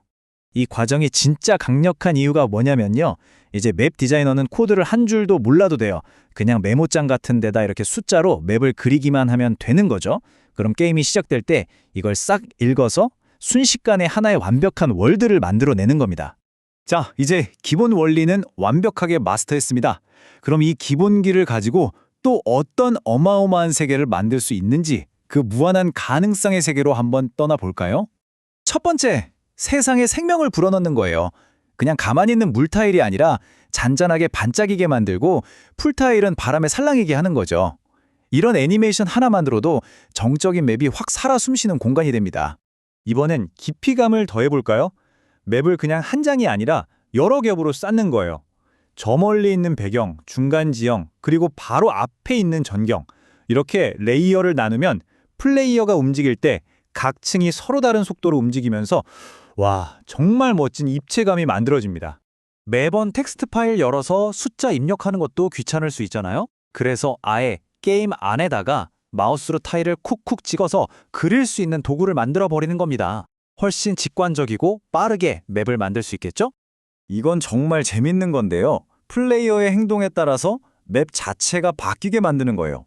예를 들면 플레이어가 나무를 도끼로 쾅 베면 그 자리가 풀타일로 변한다거나 다리를 폭파시켜서 더 이상 건널 수 없게 만드는 거죠. 진짜 상호작용이 가능한 세계가 되는 겁니다. 여기서 한 걸음 더 나아가서 각 타일에다가 특별한 속성을 숨겨두는 거예요. 예를 들어 이 타일은 그냥 풀밭처럼 보이지만 사실은 숨겨진 보물상자라던가 저 타일은 밟는 순간 함정이 발동하는 거죠. 게임의 깊이를 더하고 탐험의 재미를 확 끌어올릴 수 있습니다. 자, 이렇게 단순한 격자와 타일이라는 아이디어에서 시작해서 얼마나 거대하고 멋진 2D 게임 세계가 탄생하는지 함께 알아봤습니다. 이제 이 강력한 설계도는 여러분 손에 쥐어졌습니다. 이 지식을 가지고 여러분은 어떤 상상의 세계를 가장 먼저 만들어보고 싶으신가요? 안녕하세요. 게임 개발하시는 분들이라면 성능 최적화, 정말 중요한 주제죠. 그래서 오늘은 게임을 막 괴롭히는 그 렉의 원인이 대체 뭔지, 그리고 어떻게 하면 플레이어 경험을 최고로 끌어올릴 수 있는지 그 핵심 비법들을 한번 제대로 파헤쳐 보겠습니다. 다들 이런 경험 한 번쯤은 있으시죠? 와, 이 게임은 진짜 물 흐르듯이 부드러운데 왜 저 게임은 자꾸만 버벅거려서 몰입을 확 깨버릴까? 이게 말이죠, 그냥 운의 문제가 절대 아닙니다. 그 뒤에는 개발자들의 아주 치밀한 설계와 노력이 숨어 있는 거죠. 네, 맞습니다. 이건 무슨 마법 같은 게 아니에요. 바로 최적화라는 기술이죠. 그리고 이 기술은 우리 개발자들이 충분히 만들어낼 수 있는 겁니다. 자, 지금부터 그 기술들을 하나씩 배워보면서 우리 게임을 어떻게 바꿀 수 있을지 한번 제대로 파고 들어보시죠. 게임 렉, 이걸 그냥 기술적인 결함 정도로 생각하면 정말 큰 오산입니다. 이건 말 그대로 플레이어의 즐거움을 순식간에 앗아가는 소리 없는 암살자 같은 존재예요. 아무리 멋진 스토리에 그래픽을 가졌어도 렉이 딱 한 번 걸리는 순간 그 모든 몰입감은 그냥 산산저각 나버리는 거죠. 자, 그럼 첫 번째 해결책은 뭘까요? 바로 게임의 심장 박동을 길들이는 겁니다. 여기서 심장 박동이란 바로 프레임 레이트를 말하는 건데요. 이 심장 박동이 일정하고 안정적으로 뛸 때 게임은 비로소 진짜 생명력을 얻게 되는 거죠. FPS 정말 많이 들어보셨죠? 이게 frames per second의 줄임말인데요. 말 그대로 1초 동안 화면에 새로운 이미지를 몇 번이나 그려주느냐? 바로 그 횟수를 말합니다. 아주 간단하죠? 그런데 이 단순한 숫자가 우리 게임의 부드러움을 결정하는 정말 핵심적인 지표가 되는 겁니다. 네, 그래서 우리가 목표로 해야 할 숫자가 뭐냐? 바로 이겁니다. 60fps. 이게 바로 황금 표준이라고 불리는 이유가 있어요. 보통 사람의 눈이 초당 60장 정도의 그림이 지나가면 와, 이거 진짜 부드럽다 라고 느끼거든요. 그래서 대부분의 게임들이 바로 이 60이라는 숫자를 목표로 하는 거죠. 자, 이 슬라이드를 보시면 정말 흥미로운 점이 보일 겁니다. 왼쪽 고정 타임 스텝을 보세요. 이건 마치 심장 박동을 60fps로 딱 고정시켜서 안정적으로 뛰게 만드는 것과 같아요. 반면에 오른쪽 가변 타임 스텝은요, 하드웨어 성능에 따라서 막 빨라졌다가 느려졌다가 아주 제멋대로죠. 당연히 우리는 왼쪽처럼 일관성을 유지해야겠죠? 이게 바로 예측 가능하고 안정적인 게임 플레이의 진짜 비결입니다. 좋습니다. 프레임 레이트라는 큰 산은 하나 넘었고요. 이제 다음 문제로 넘어가 보죠. 바로 게임을 순간적으로 턱 하고 멈추게 만드는 그 버벅임. 이걸 잡아볼 건데요. 여기서는 아주 기가 막힌 아이디어, 바로 재활용을 활용해 볼 겁니다. 자, 보통 우리가 코딩할 때 어떻게 하죠? 예를 들어 총알이 필요하면 그때 만들고 쏘고 사라지면 그냥 파괴해버리죠. 아주 직관적인 방식이긴 한데 이게 컴퓨터 입장에서는 정말 어마어마한 낭비입니다. 필요할 때마다 매번 새롭게 만들고 다 썼다고 버리고, 이 과정이 생각보다 훨씬 비싼 작업이거든요. 바로 이겁니다. 이렇게 계속 물건을 만들었다 버렸다 하면 가비지 컬렉터라는 이름의 청소부가 등장합니다. 어이쿠, 쓰레기가 많네 하면서 우리가 버린 것들을 싹 치워주는 거죠. 문제는 뭐냐? 이 청소부가 일하는 동안에 게임이 그냥 올스톱 된다는 겁니다. 우리가 겪는 그 갑작스런 버벅임, 네, 바로 이 녀석이 주범입니다. 그래서 나온 똑똑한 해결책이 바로 오브젝트 풀링입니다. 이건 개념이 아주 간단해요. 필요한 총알들을 미리 창고, 즉 풀에 잔뜩 만들어 놓는 거예요. 그리고 필요할 때마다 거기서 빌려 쓰고 다 썼으면 버리는 게 아니라 다시 창고에 반납하는 거죠. 어때요? 이러면 쓰레기가 아예 생기질 않으니까 그 시끄러운 청소부가 나타날 일도 없겠죠. 버벅임이 사라지는 원리, 정말 간단하고 우아하지 않나요? 자, 이제 마지막 도구를 손에 줄 시간입니다. 우리 코드 속에 숨어있는 성능 문제의 진짜 범인을 찾아내는 코드 탐정이 되어보는 거죠. 이 탐정의 가장 중요한 무기가 바로 프로파일링입니다. 최적화를 하겠다고 마음먹었을 때 절대 감으로 시작하면 안 됩니다. 왠지 여기가 느릴 것 같은데? 이런 식은 정말 위험해요. 프로파일링은 마치 의사가 진단하듯이 우리 게임의 어느 부분이 가장 많은 시간과 메모리를 잡아먹고 있는지 정확하게 측정해서 알려줍니다. 어디에 우리의 소중한 시간을 쏟아야 할지 알려주는 그야말로 보물지도 같은 거죠. 자, 바로 이게 그 보물지도의 모습입니다. 이 표를 한번 보세요. 범인이 누구인지 그냥 한눈에 들어오지 않나요? 맨 위에 있는 Calculate Collision 함수, 충돌 계산 함수를 한번 보세요. 혼자서 무려 12.5m초를 잡아먹고 있어요. 게다가 한 프레임에 1200번이나 불려요. 다른 애들이랑은 뭐 비교가 안 되죠. 네, 바로 여기가 우리가 집중적으로 수사해야 할 현장입니다. 그럼 이 보고서는 어떻게 읽어야 할까요? 아주 간단합니다. 첫째, 가장 많은 시간을 잡아먹는 녀석을 찾으세요. 둘째, 유난히 많이 호출되는 함수가 있는지 보세요. 이런 녀석들이 주요 용의자입니다. 흔히 말하는 80대 20 법칙 아시죠?